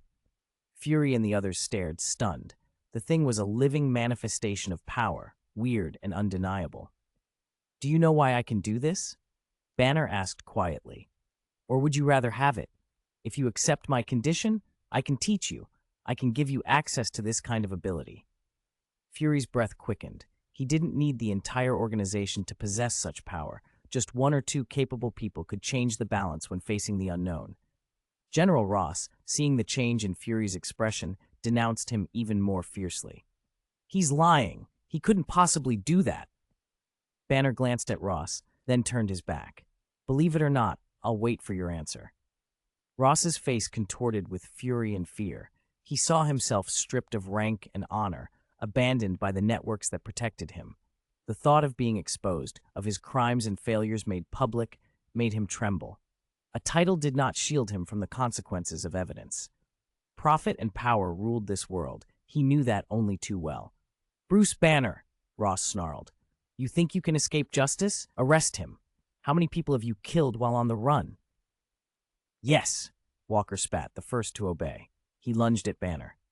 Previously, in an operation gone wrong, Banner had knocked him out with a single move and left him briefly unconscious.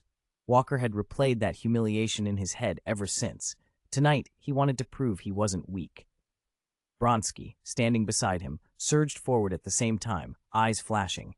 He too nursed a grudge and couldn't accept being shown up. Both men were fueled by more than anger. They'd been enhanced by the Austin Group's serum, a new breed of augmented fighters. Fury watched them go and felt a chill of understanding. Compared to his own agents, these two were faster, stronger. Their exposed skin flushed a bright red and steam rose from their bodies as they moved like phantoms. Walker and Bronsky hit Banner together, fists blazing. Banner's face hardened. He let the anger inside him gather until it poured out as a luminous, living green. The air hummed. In a single, terrible instant, a massive green colossus towered over the courtyard, well over 50 meters tall, dwarfing the nearby teaching building so that it seemed only a child's play to reach the sky. Fury inhaled sharply. He had read reports, but no dossier could match the shock of seeing it in person. General Ross stood mute, despair written across his features. This was worse than the papers had suggested. Bronsky and Walker hammered the giant's ankles with everything they had, but their blows were nothing more than insects against a tree. They couldn't even make the Hulk flinch. Their faces fell from fierce determination to bitter disbelief. How could a human be so monstrously powerful? At a distance, Norman Osborn arrived, flying with Ben at his side and Jessica trailing behind. Through the windows they saw the Green Titan and froze. Jessica's eyes widened. "Uncle Norman, are you seriously expecting us to fight that thing? I'd rather stay in San Francisco and deal with the rioters." Ben drew a deep breath and shook his head. Even with the added power Venom offered, he didn't see any way to match the Hulk. The situation was beyond anything sane. A small, dark shape, Venom, flew to perch briefly on Ben's shoulder, its voice incredulous. "Are you Earthlings really that strong?" Norman glanced at the creature without surprise and then looked back toward the conflict. "General Ross should give up the idea of forcing him to surrender," he said dryly. "I wouldn't put any of you in that fight. It's too dangerous. But let's get closer and see how this plays out." Tony Stark was already on his way in full armor, having flown from S.H.I.E.L.D. headquarters. He saw the Hulk and couldn't stop a grin from spreading across his face. "Ha! This is fascinating," he murmured into his suit comms, eyes alight with possibility. "Perfect. Exactly the kind of power I want on our side." Tony thought of the Illuminati. If Banner could be brought into that circle, no one would rival them. The Avengers and the Patriot Alliance would be forced to watch from the sidelines. The green giant loomed over them all, silent for the moment, and the courtyard trembled beneath his weight as the city's fragile balance shifted towards something wholly unpredictable. Chapter 174. Kick on the campus. Banner moved like a pilot in a giant suit. Only his anger was the cockpit, and the Hulk the machine. Unlike a normal mecha pilot who must manipulate countless controls, Banner needed only thought to steer the hulking form. He looked down at Bronski and Walker at his feet. Both men wore no blood, only the flat, defeated look of people who had already given up. Their confidence had been crushed. Banner didn't intend mercy. He had once vowed that anyone who harmed him would be repaid twice over. His eyes went cold as winter. He drew his enormous house-sized foot back and kicked as if launching a football. Even stripped of their bravado, Bronski and Walker's survival instincts were sharp. They dove left and right, but the foot swept past, almost brushing them. A blast of air from it became a small storm, lifting grass and soil, flipping tanks and armored cars onto their backs, and hurling soldiers into the air with terrified screams. When the wind died, a gouged trench scarred the ground, as if the earth itself had been torn. The force of that kick left everyone who saw it trembling. Nick Fury, mouth and nose dust-streaked, watched with a mixture of awe and calculation. This display, though perhaps not as dramatic as Captain Marvel's feats 2 decades ago, had crushed anyone in the present Avengers roster. Banner, Fury judged, was arguably the strongest living thing on Earth. Even that monstrous tree that once savaged New York might not stand a chance. Worse, this might not be his limit. How far could he go? Fury's mind hardened into a decision. Whatever it took, Banner had to be persuaded to join Esield. Crucially, Banner hadn't gone berserk. He'd shown restraint. Faced with those who had tormented him for years, he could have killed them, and did not. That suggested reason beneath the rage, an enormously appealing trait to Fury. Irritable, perhaps, but far more dependable than Tony Stark. Fury opened his mouth to speak. The Hulk ignored him. A pair of enormous wings unfurled from the creature's back, and it launched into the sky. The fighter jets that had been shadowing the scene kept their distance, unwilling to engage. Fury's gaze dropped to General Ross, pale and silent. Fury felt only contempt. Ross had been set up as a figurehead by unseen forces and clung stubbornly to a dignity that did him no favors. He was already trapped. Fury turned to the quiet man at his side. "Thoughts?" he asked Matt. "Formidable," Matt said, "but his heart isn't as certain as he seems. He's full of contradictions." "As long as you're human," Fury replied, dismissive, "there'll be contradictions." He pursed his lips. "We should go. Lots to organize." Matt nodded and followed Fury toward the parked Quinjet. He rubbed at the deep crescent scar on his palm, an old mark from a large blade, and a private thought flickered through his mind. Maybe I can cut it off. High above the city, with the people below shrinking away to spots, Banner's fury began to ease. The hulking form receded until only Banner remained, wrapped in a thin sluice of emerald light that sheltered him from the slicing wind.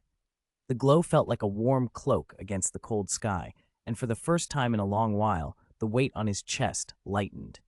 He soared until the university was no more than a gray smudge behind him, its classrooms and hope, a place of memories now out of reach. Relief and loss swelled together. New York no longer held a home for him. The apartment was likely reclaimed by landlords or occupied by strangers. The traces of his life with Betty had dissipated. Those warm days were gone like sand through his fingers. He was a stranger in a city that once had been his. He let go, of course, and flew aimlessly, thoughts drifting, Betty's smile, laughter, the helpless rage when he had become the Hulk. The solitude pressed at him, and then a glint in the sky made him frown. A streak of red gold plowed toward him, and a high-pitched whine cleaved the air. The familiar silhouette of an armored suit slowed in front of him. Banner's voice was flat. "Iron Man, you're not dead." A rasp of amusement came through the suit as Tony Stark removed his helmet, revealing his face. "Of course not. The last suit was remote-controlled. This one's me." Banner's eyes flashed green, a warning. Tony felt it like frost. Being on screen and being there in person were very different things. Banner's anger now felt like a volcano. "I didn't come to fight," Tony said quickly. "We're civilized people. Can't spend every hour at each other's throats. I came to invite you out for a drink. There was a teasing lilt in his voice, an attempt to diffuse the tension. Drink? The green in Banner's eyes softened slightly. Tony's assurance seemed genuine. Banner considered. He had nowhere to go, and the thought of drowning the edge of his loneliness appealed. He nodded. All right, Tony smiled beneath his helmet. Good, come on. He banked and streaked off across the twilight. Banner followed, the emerald glow around him gentler now. The two lights, one fiery and metallic, the other soft and organic, cut through the darkening sky like tumbling meteors side by side. Chapter 175, Invitation. Tony took Bruce to the top floor of a skyscraper, his private bar, a place only a very few people knew about. The decor was elegant and luxurious, and the floor-to-ceiling windows framed the whole of New York's nightscape. As Bruce stepped inside, a warmth he hadn't felt in a long time washed over him. Tony moved to the bar, mixed a cocktail with practiced ease, and handed it over. Try this. I mixed it myself. There was pride and a little anticipation in his voice. Bruce lifted the glass and tasted it. The drink's rich aroma made him close his eyes and savor the quiet. For the first time since arriving, the evening didn't feel quite so lonely. Well? Tony asked, smiling. Not bad, Bruce said, nodding. He put the glass down and stared out at the city. The wine seemed to take the edge off his isolation. Tony made himself a drink and came to stand beside him. Raising his glass, he grinned. Come on, Banner, let's drink to our first meeting. Bruce glanced at him, then tapped his glass against Tony's with a faint chime. He let the corner of his mouth lift.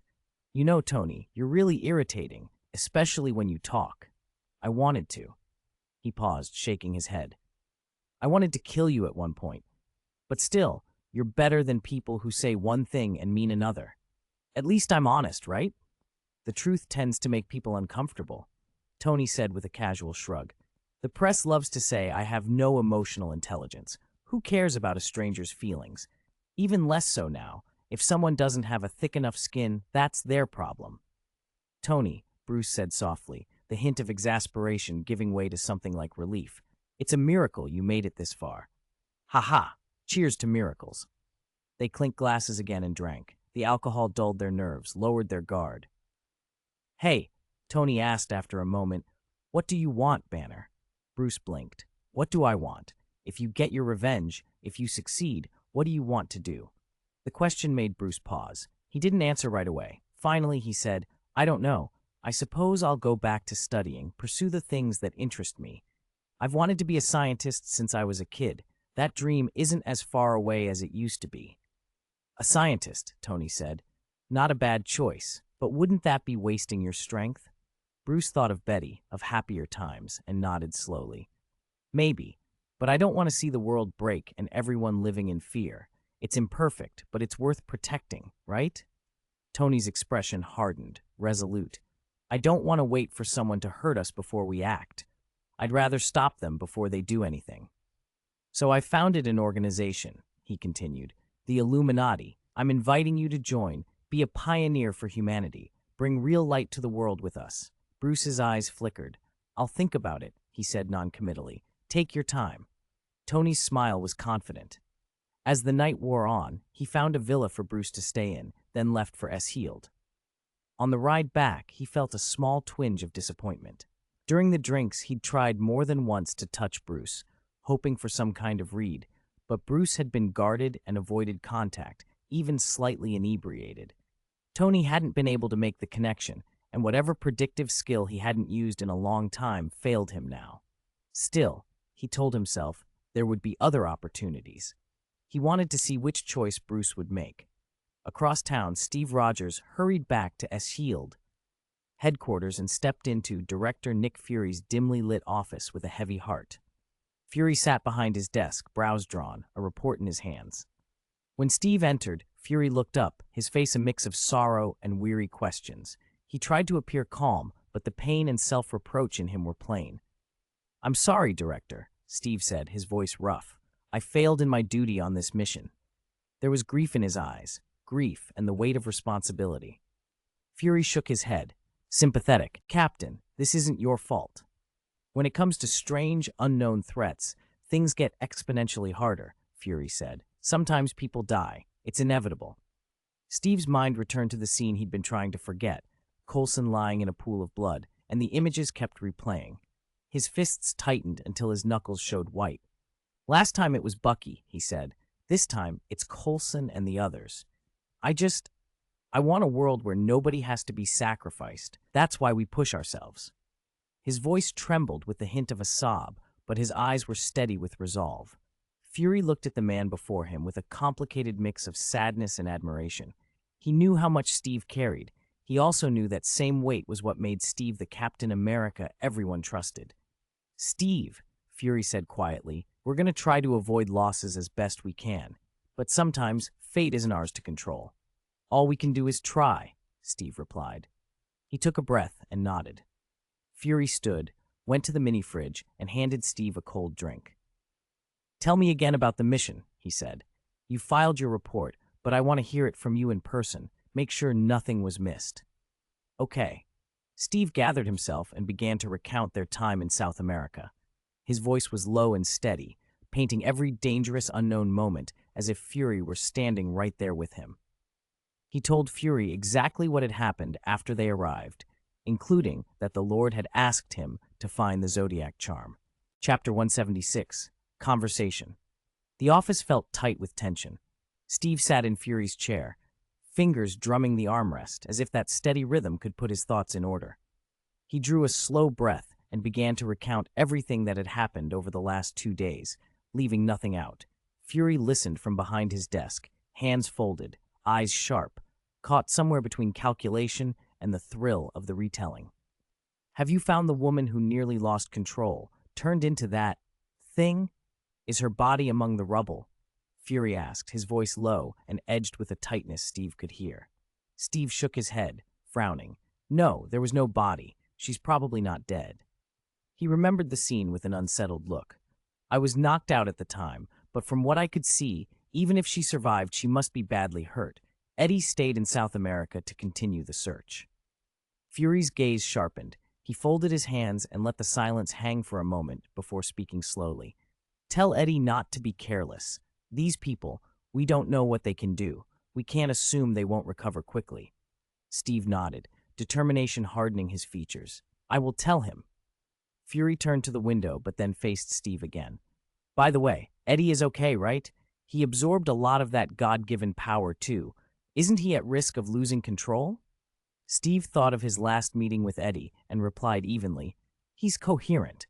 He doesn't show signs of going mad. He told me he's found a way to deal with it."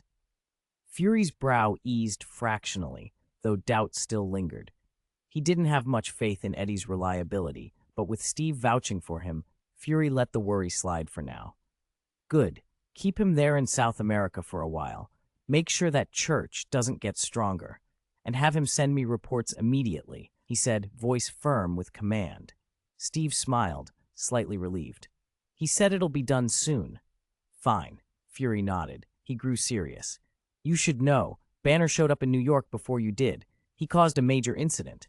Steve's eyes narrowed. His tone went cold. "He was in New York? What happened?" Most of the blame for Coulson's death and the agents who died still lay with the people from that mysterious church, but Bruce Banner's involvement had been costly. His fight with the woman had brought part of the building down. The casualties would likely have been much lower otherwise. Steve found it hard to excuse Banner's decision to leave without trying to save more people. "He clashed with General Ross," Fury added. Fury watched Steve's expression and understood the anger beneath it, but he was blunt. "Banner's power is enormous, bigger than the rest of the Avengers combined at times. We need him. You've seen what he can do. You know I'm right." Steve's feelings were mixed.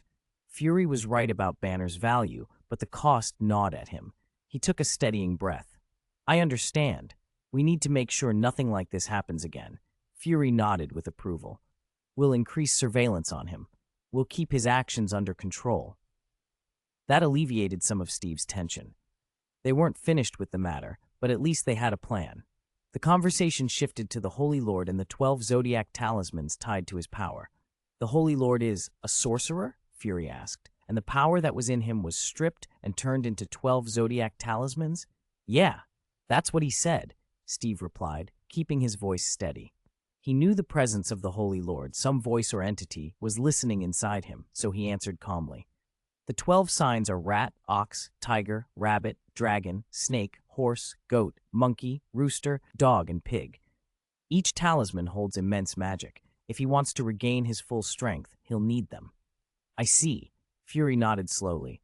I'll have people watching for any intelligence on those artifacts. If anything turns up, you'll be the first to know. He fixed Steve with a grave look. Steve, I know you're eager, but be careful. Steve met his gaze. Fury meant that they couldn't fully trust the Holy Lord.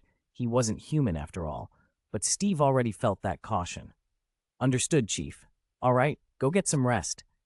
Steve stood and left the office, closing the door behind him. For a moment, a faint red light shimmered at the edges of his vision, so subtle even he barely noticed it. He drew in a breath and spoke quietly. Holy Lord, did you hear me? We'll help find the 12 talismans. I expect you to hold up your end. A voice answered inside his head, smooth and sure. Don't worry. I am a man of my word. I will do as promised. Yes, even helping you resurrect Bucky. Bucky, Steve said aloud, forcing his chest to steady. He straightened his shoulders and moved forward with renewed resolve. Late into the night, the top floor of the Osborn building burned with light. After sensing Banner's power, Norman Osborn had chosen not to disturb General Ross, who was clearly preoccupied. Instead, after helping tend to the wounded, he escorted Uncle Ben and Jessica back to his building. In the chairman's office, Norman studied Uncle Ben with a growing clinical interest. Ben's Spider-Man suit had darkened, black veins and a slick, oily sheen spreading across the fabric. Spider-Man, Norman said, voice silk smooth. Can you coax your venom out so we can have a conversation? A voice slithered out of Ben before he could refuse. What do you want from me, human? Black, viscous substance pushed through the suit seams and oozed across Spider-Man's body. Ben, who had always been bigger than most Peter Parkers, swelled even further, muscles ballooning until he stood a towering 2 meters. His face contorted into something monstrous, narrow, elongated eye slits without irises, and a mouth lined with rows of jagged teeth that looked capable of swallowing a skull whole. Jessica took an involuntary step back, doing her best to hide the revulsion. This is incredible, she whispered. Norman's eyes glinted with predatory curiosity. May I study you? Venom's voice spat a refusal before any calm could smooth it. Study me? No, I want 3 vials of nutrients. Norman's smile sharpened. Make a deal. The creature inside Ben hissed back, and the room tightened around the bargain being struck. End of chapter. Norman stood on the top floor of the Austin Group Tower, looking out over the city's bright, restless sprawl. There was a depth to his gaze, as if he were folding whole strategies into invisible compartments. For safety's sake, he'd asked Uncle Ben to remain at the Austin Group for a week, both to observe and to be observed. For Norman, this week was more than a test of Ben. It was a crucial piece of a much larger plan. Jessica was part of another line of that plan. Norman told her to go home and rest, but not before giving her a task. Record every detail of what had happened and hand in a report. It was mandatory. Every experience required documentation. Jessica had long since gotten used to this, but she still hoped she never fully adapted to this kind of life. I'll go then.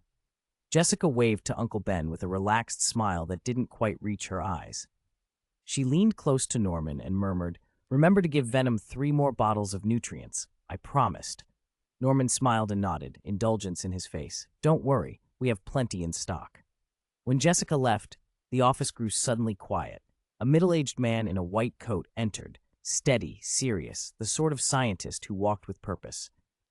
Norman turned to Uncle Ben, his tone gentle but firm. You'll go with Dr. Allen. He'll take care of arranging the tests. All right. Uncle Ben hesitated briefly. He'd had doubts, but he trusted Norman and followed Dr. Allen down the long corridor. As they walked, Venom's voice pulsed in Ben's head. Huh, that man gives me a very dangerous feeling, more dangerous than Riot. Ben blinked and glanced at Dr. Allen beside him. You mean Mr. Norman? Venom's voice carried uncertainty under its vigilance. That should be the name. Is he dangerous? Ben forced a smile. Mr. Norman's always been calm and measured. I don't think he's dangerous. Maybe you're. You think I could be wrong? Venom snapped, irritated. Ben shook his head. No, of course not. Maybe it's because Mr. Norman had the superhuman serum? Venom speculated, then fell quiet. Ben's own thoughts drifted back. Norman's steady composure in the lab, the way he'd been the first person injected with that serum, an accomplishment Norman rarely flaunted. A metal door swung open at the end of the corridor, and Dr. Baff Allen led Ben into a high-tech lab. Blue lights glinted off polished instruments. The room smelled faintly of antiseptic and cables. "Spider-Man, take a seat." Dr. Allen gestured to a chair with a controlled, clinical tone. "We need to run a series of tests to assess your physiology." Ben sat, uneasy. Venom's warning still echoed at the edge of his thoughts. Did he really know Norman? No, compared to an alien symbiote, Norman still felt more familiar. He closed his eyes and tried to steady himself. The examination itself was quick. Dr. Allen said the full report would take a day or two. When it finished, he handed Ben a small bag of nutritional supplements, at least 10 little bottles. The symbiote inside Ben reacted immediately, an excited hunger that felt like scenting prey. 2 black tendrils slipped out like snakes, wrapping around the bag. Venom's presence surged. It wanted out to be the one to take the bottles. Allen's hand shook. He fumbled, and the bag slipped from his grasp. 2 glossy, inky tentacles snapped out, catching the bag mid-fall. Before Ben could fully react, an enormous maw opened in his mind, and in a flash of slick black, Venom began to drink, pouring the contents into an enormous, dripping mouth with a hideous, satisfied chewing sound. It licked at the corner of its lips as if savoring every drop.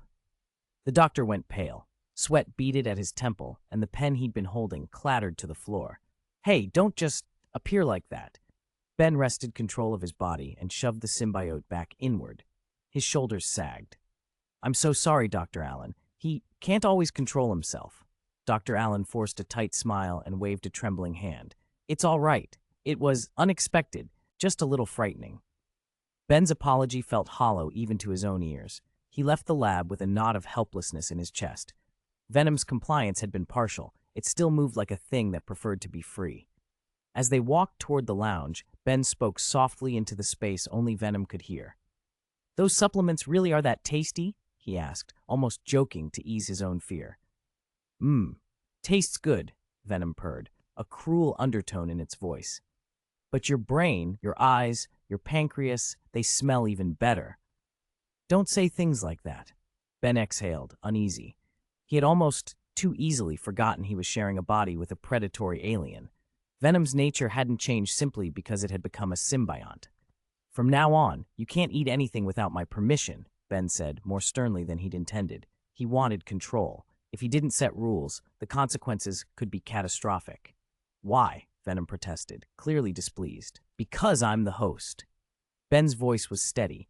He needed to believe he could govern this relationship. There was a pause, and then a grudging, low acquiescence. "Fine." Ben could tell from the tone that Venom resented the limitation. He pictured Aunt May waking to find the monstrous face of Venom looming over her. The thought made his stomach drop. May's heart was fragile. He couldn't risk scaring her into a collapse.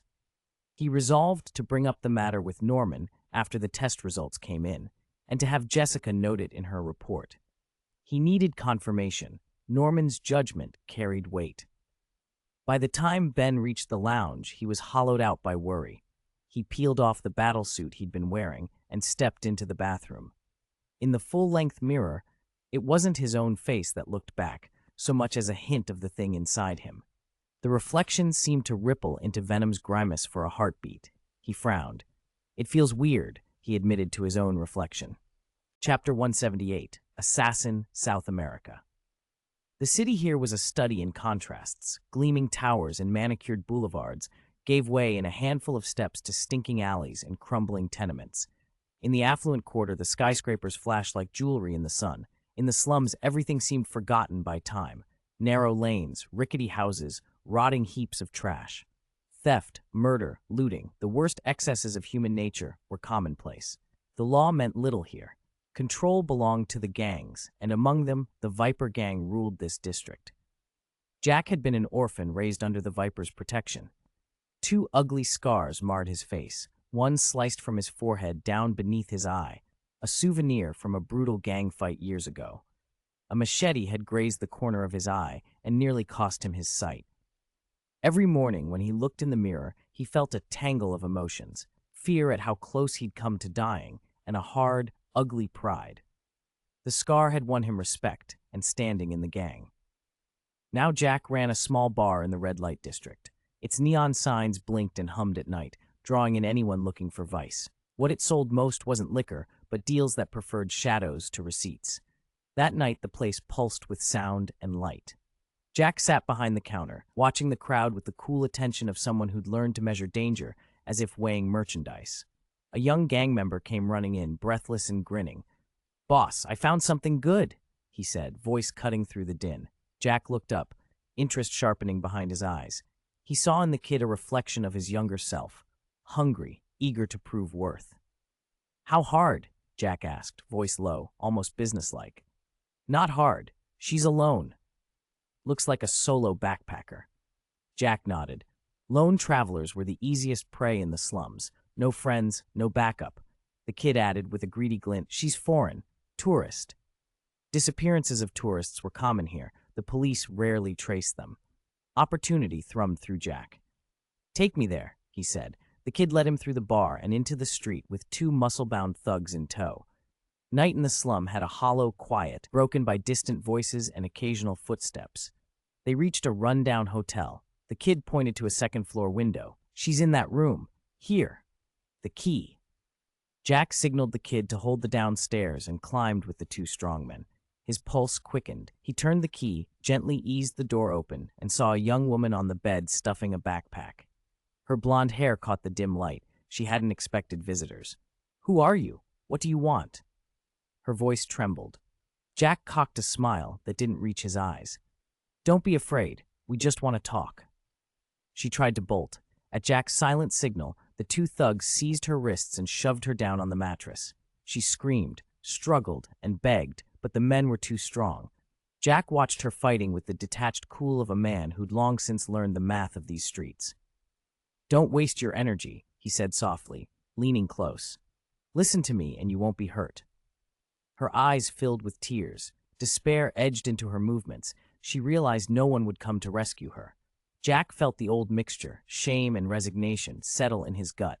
Survival in this place required a kind of cruelty. "Be obedient and I won't hurt you," he murmured, mostly to himself. Then he gave the order, "Take her away." At that moment, the light in the room cut out. Dark swallowed everything. Jack's heart jackhammered. He groped for sight, for purchase, but found only black. A cold breath slid over the back of his neck like a snake. The world dropped into a single insane instant. Then sharp pain blossomed under his fingers. He touched his throat and came away with sticky warmth. Blood slicked his palms. "My throat," he thought wildly. He tried to shout, but his voice came out in disconnected, choking noises. Something had cut his vocal cords. He crumpled to the floor, fingers pressed to the wound as blood soaked his collar. The two thugs with him lay similarly sprawled, blood pooling beneath their necks. Their eyes stared wide and uncomprehending, the life draining too quickly for explanation. Across the room, the blonde woman screamed. Between her and Jack, a pale figure stood like a wraith, as quiet as death. Only the man's eyes, cold, quick, and merciless, seemed alive in that darkness. Jack's struggle slowed, the light in his pupils dimmed as consciousness slipped. In the last moments before he blacked out, he heard the woman scream, and one voice, low and clear, "If you don't want to die, get out of here." The voice belonged to the figure. It sounded like fate itself. Then the man melted into the shadows. He moved downstairs and found the kid from the bar lying in a pool of blood at the alley's mouth. The street smelled of iron and fear. He lowered his hood to hide his face and vanished into the night. This wasn't the first group he'd killed. Eddie, the name he kept to himself, had been changed by a gift he never asked for. The potion he'd drunk carried more than a chemical rush. It carried something like divine power and arcane knowledge. Part of it altered his body, making him stronger. The majority of that power, however, remained a wild thing inside him, whispering and shrieking in the edges of his mind. Auditory hallucinations came with it. Left unchecked, the power would consume him. He could either be driven insane, or the latent energies would combust and leave nothing but torn flesh. From the strange knowledge that came with the gift, Eddie had learned a method to digest the potion. Play a role, act the part the power expected of him. He chose assassin. He targeted those who committed evil, the sort of men who thought nothing of preying on strangers. It was a grim calculus, homicide to tame a god's poison. Tonight he had worked the role well. In one night, he'd killed nearly 20 people. The first times it had made his stomach turn. But when he thought of Coulson and the others who'd been sacrificed, when he remembered why he had accepted this perversely holy burden, his sympathy hardened into resolve. He would not waste his life. He had tasks to finish. One of them was to fight back against whatever God had done this to him. Killing became easier. The rituals, the placements, the quiet step and sudden blade, they fell into him like a practiced craft. Those he struck rarely saw him. Their bodies slumped into endless sleep, and the city never traced the hand that sent them there. Walking the dim alleyways after the night's work, Eddie clenched his fists. He could feel the foreign power thrumming and settling like a coal growing steady within him. Pieces of the potion were being assimilated, becoming something he could wield. But it wasn't enough. He needed more to anchor the change, more blood, more resolution. Fortunately, this place offered no shortage of damned men to test his control. Chapter 179, The Instigator. A few days passed in an uneasy calm. Eddie's bloody spree had made the city's gangsters vanish from the streets at night. The usual swagger and brazen control were gone. Crime statistics dipped, and a long-forgotten sense of safety crept back into the neighborhoods. The metallic tang that used to hang in the air seemed to dissipate. But the lull didn't last. The gang bosses' patience snapped. They swallowed their contempt for the police and called them in, not out of respect, but out of fear. The assassin who haunted the city had frightened them more than the law ever could. At first, the police treated the reports lightly, sending a few officers to make a show of investigation. They'd never cared for gang lives. On the contrary, some officers seemed to relish the misfortunes. Everything changed the moment the police chief received a very persuasive gift. The bonus fattened the chief's pockets and sharpened his attention. Suddenly, the force was energized. Round-the-clock patrols, protection details for known gang members, and procedures specifically designed to counter an assassin. The whole city's police apparatus mobilized. Quietly, the net tightened. Eddie listened to the reports with disbelief.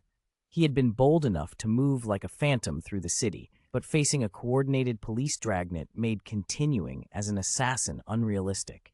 He needed a new approach. Fortunately, the gift from the gods had altered him in another way. He had been promoted from Sequence 9 to Sequence 8, an instigator.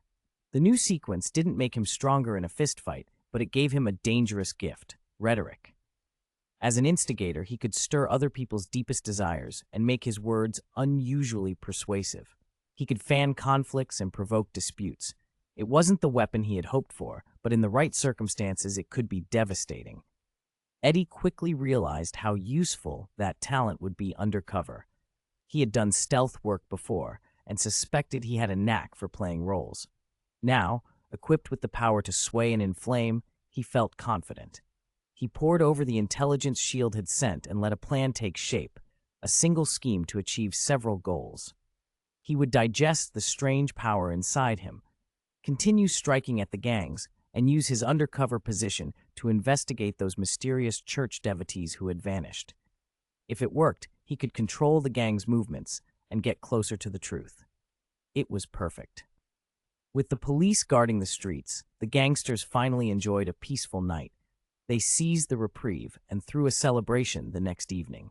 The underground boxing gym at the heart of the district grew thick with neon and noise. Crowds flooded the stairwell, the air a heady mix of sweat, tobacco, and raw anticipation. The ring sat in the center like a metal heart, and only a few spotlights cut through the dim to illuminate the fighters. From a lift above the floor, the gym's MC rose with theatrical swagger. He looked down over the crowd, suit tight, grin wide. "Long time no see, miss me? Or maybe you missed this bloody ring more, am I right?" A roar came back, the sound nearly deafening. "Get on with it," someone yelled, and the audience burst into laughter and whoops. Eddie stepped out of the aisle amid the uproar. The spotlights revealed a lean man, bare-chested save for worn boxing shorts, his torso a map of faded scars, records of countless fights. Under the lights, he looked thinner than he really was, but he moved with steady purpose. The MC fed the crowd a story. Eddie had knocked their gatekeeper out cold just to get on the card. "Don't underestimate him," he said. "This one might be a dark horse." From the other side of the ring came a different kind of fanfare. A hulking man with a metal hook in place of a left hand swaggered forward to thunderous applause. The crowd called him Ripper Blake. He had a reputation for tearing chests open. He was burly and brutal-looking, every bit the favorite. Eddie studied the hook and felt a small, private sneer. He had come to see real blood tonight, and Blake's showmanship suited the crowd. But the man in front of him was still human, and Eddie had other plans. "Bets are closing," the MC shouted. "Decide now whether you back the safe choice or the dark horse. Bring the fighters to the ring." Eddie and Blake squared off in the cage. The air between them thickened with tension. The crowd's noise dulled to a ringed hush. When the referee's call came, it was simple and brutal. No surrender. Victory by death, or until one man could no longer fight. Blake charged like a savage, hook flashing through the air. Eddie slipped aside. The hook whistled past his ear. He answered with a quick, clean punch that snapped into Blake's cheek. Blake staggered back, more surprised than hurt. The audience exploded. Eddie wasn't just a showman. He packed power. Blake recovered and came in harder, trying to bully Eddie into a corner.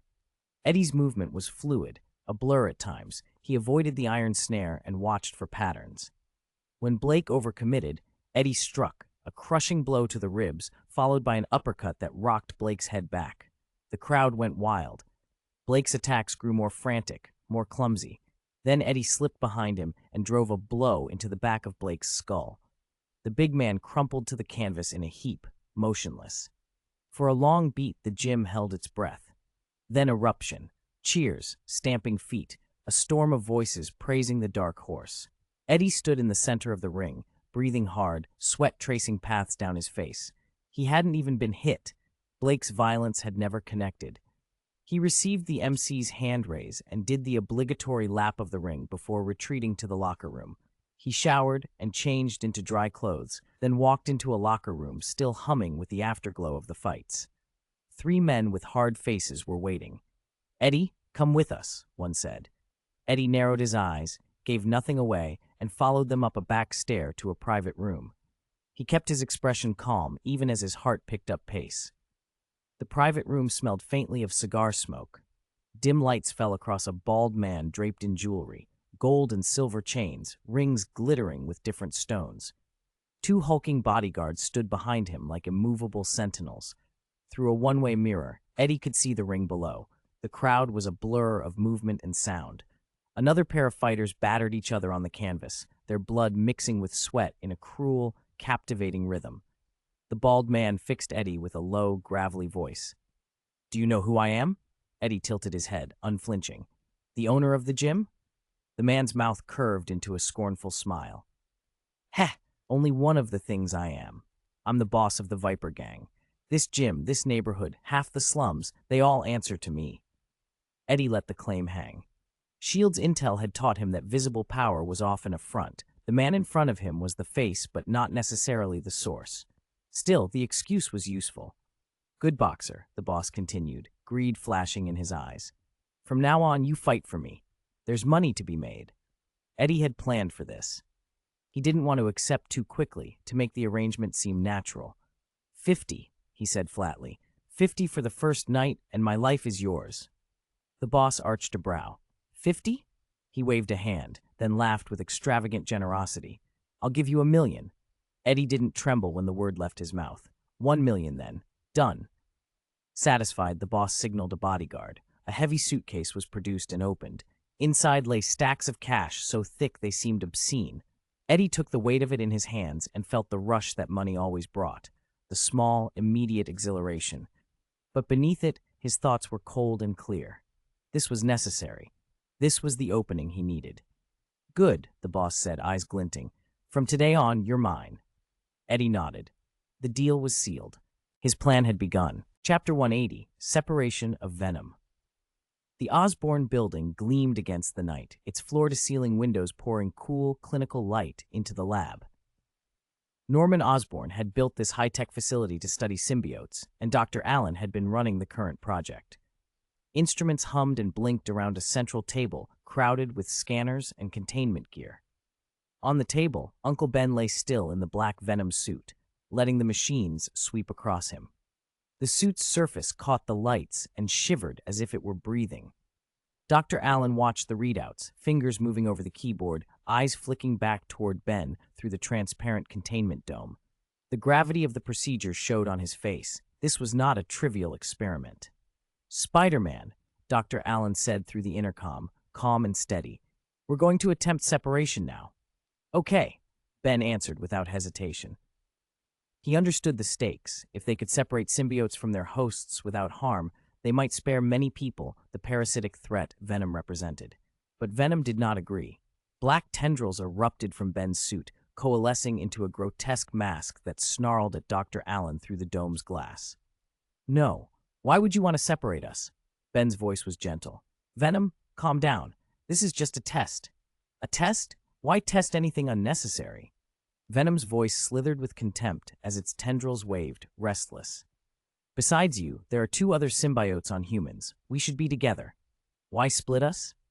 "You mean those 2 idiots, Whip and Howl?" Venom sneered. "Set them on fire, and they'll be obedient." Ben sighed. Venom's attitude clashed with everything he believed. He kept his voice steady. "We can't just hurt people. If those symbiotes are damaging their hosts, we need a way to remove them safely." Dr. Allen didn't stop working. He typed, adjusted frequencies, then pressed a key. The fluorescent lights dimmed, and a high, piercing tone filled the room. Ben reflexively curled on the table and clapped his hands over his ears. The sound bit into him, into Venom, with a raw, invasive quality. He felt the parasite inside him spasm, fighting. "Stop! Stop now!" Venom roared from within Ben, its tentacles thrashing. The noise grew sharper. Venom's defenses buckled. With a final, anguished howl, the symbiote couldn't hold on. It expelled from Ben in a black, viscous flood and slammed against the inner wall of the containment dome. Sliding and trembling, it puddled against the glass, tendrils scraping for purchase, as if searching for a way back in. Dr. Allen cut the signal. The shrill tone died, and the warbling horror in the room subsided. For a moment, Venom lay still, every fiber relieved. Then, sensing Ben moving, it swelled and reached. Ben had already lifted the dome cover and stepped out. Venom launched itself in an arc toward him, but the domed chamber sealed and the outer glass barrier was closed. Its tendrils almost nicked Ben's back before being stopped cold by the barrier. "No, open the door," Venom screamed, a bestial, desperate sound from the other side of the glass. Ben stood on the lab floor and looked back at it, eyes soft with regret. When he turned toward Norman Osborn, standing just outside, he spoke low and quiet. "I'm sorry. I can't accept you, Venom. You deserve a host who will cherish you." He tried to keep his steps steady as he left the chamber. Each footfall felt heavy, as if weighed down by the decision. Venom's shouts followed him, bitter, wounded. "You lied to me. Come back here, Ben Parker." Outside the dome, Norman watched Ben close the chamber door behind him. Ben's shoulders sagged when he faced Norman, the guilt plain in his voice. "I keep feeling like I did something wrong. The days with Venom, he's not all bad." Norman's expression hardened with businesslike concern. He patted Ben's shoulder. "Ben, that's not how this works. The tests show the symbiote's DNA is beginning to integrate with yours. Over time, you'll become more like it, less like yourself. Do you want that between you and your wife forever?" Ben thought of the ordinary things, cooking together, watching TV on the couch, walking in the garden with May. He couldn't imagine those moments infected by something else. He shook his head. "No, this is a lifetime matter. It can't be decided by one of us alone. We'll find another host, someone who chooses it." Norman's tone softened into resolve. "We'll handle it. Go home, rest. You haven't seen your family in days." Ben nodded, relief and fatigue mixed in his voice. "All right, I'll leave Venom to you." As Ben walked out, Norman's mouth curved into a small smile. He pushed open the lab door and returned to the containment chamber. Inside, Venom was still flattened and restless, black tentacles sliding helplessly against the glass. Norman stepped close and spoke quietly, almost soothingly. "Do you remember me? Norman Osborn. We've met." Venom snapped its head toward him. "Of course I remember you." It hissed. You hypocrite. You wanted Ben, but you lied to him. Bring him back. I'll teach him a lesson. Norman chuckled. It seems you don't want me as a host. Me? I hate you. Venom spat. Fine. Norman's voice was practical. You'll stay here for now. I'll find you a host you like. He turned to Dr. Allen. Begin the procedure, according to the protocol. Yes, sir, Dr. Allen replied. Norman left the chamber, while Venom continued to rage and curse, contained for the moment. He could afford to be calm.